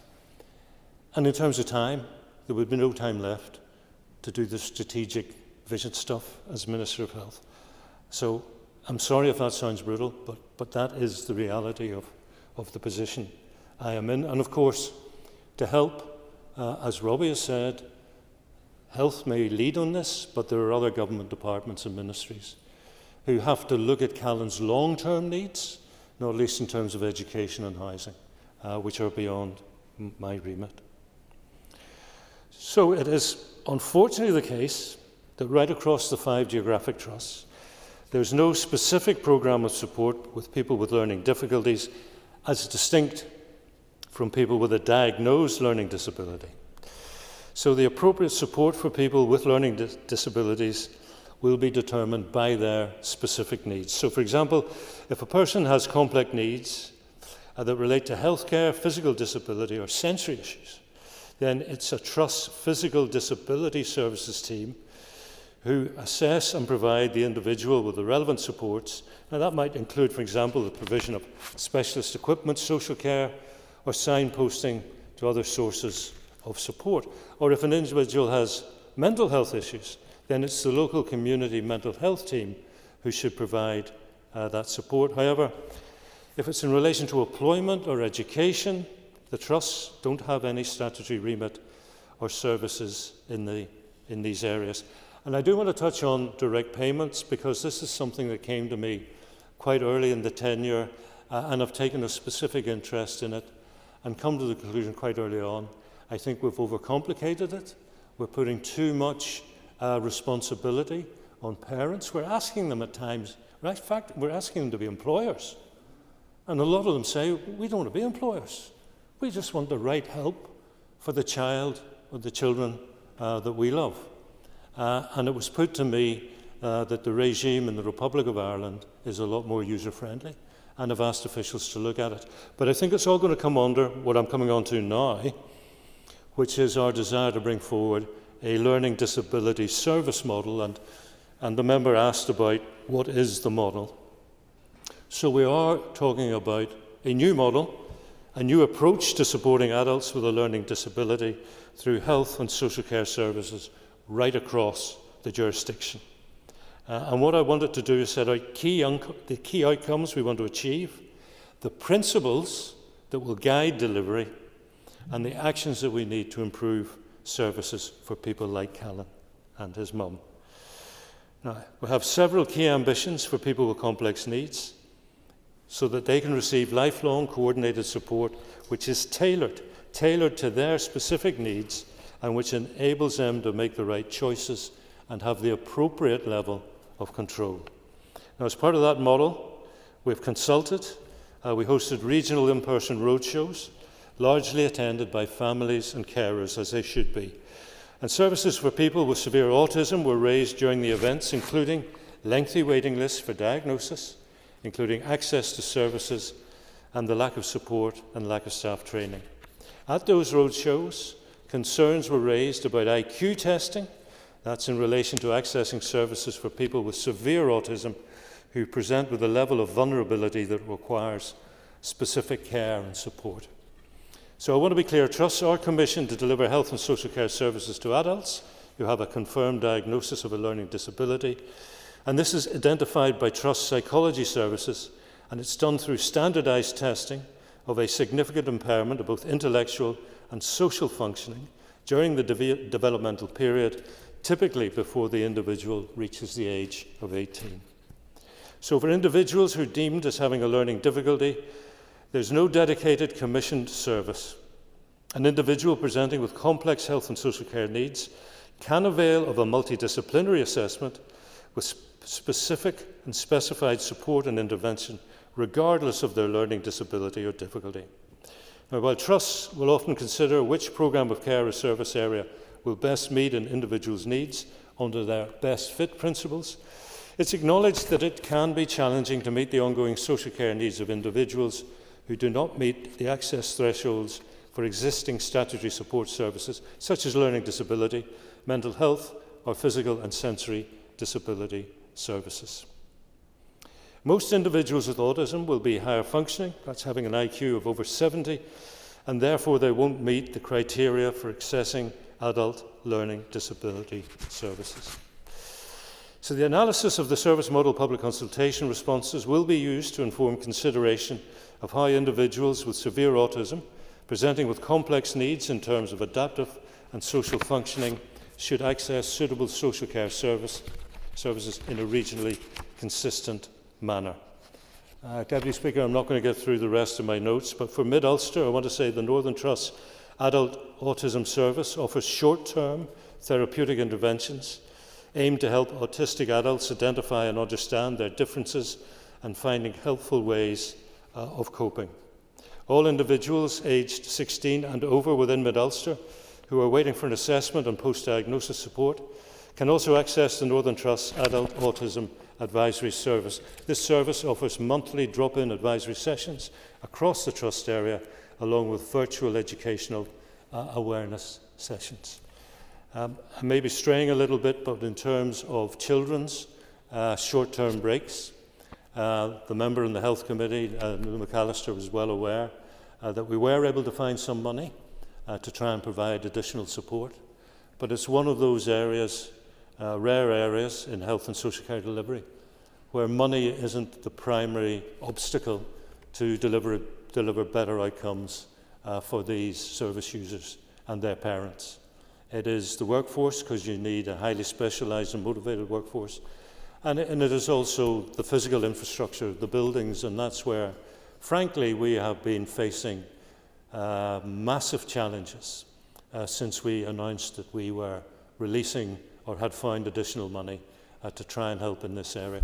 So the whole area broadly is an incredibly important one if we're going to let these young people have the opportunity to live their best lives. And it needs a coordinated and a multidisciplinary approach. But I finish where I begin. We need the passion of MLAs like Emma Sheeran to keep this at the front of the agenda for health and social care delivery. Thank you very much indeed, Minister, and thank you very much indeed for this debate, and thank you, Emma, for bringing it to the floor. The Assembly is adjourned. The Assembly is adjourned.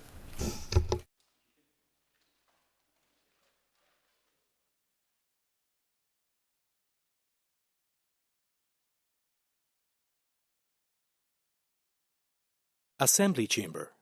Sound.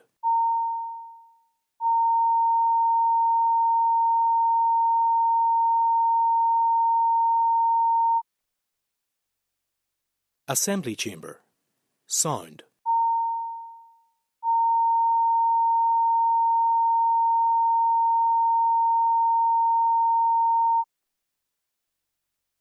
Assembly Chamber. Sound.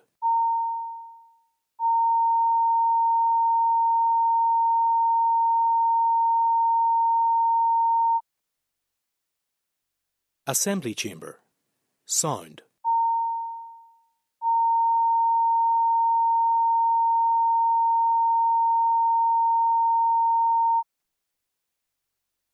Assembly Chamber. Sound.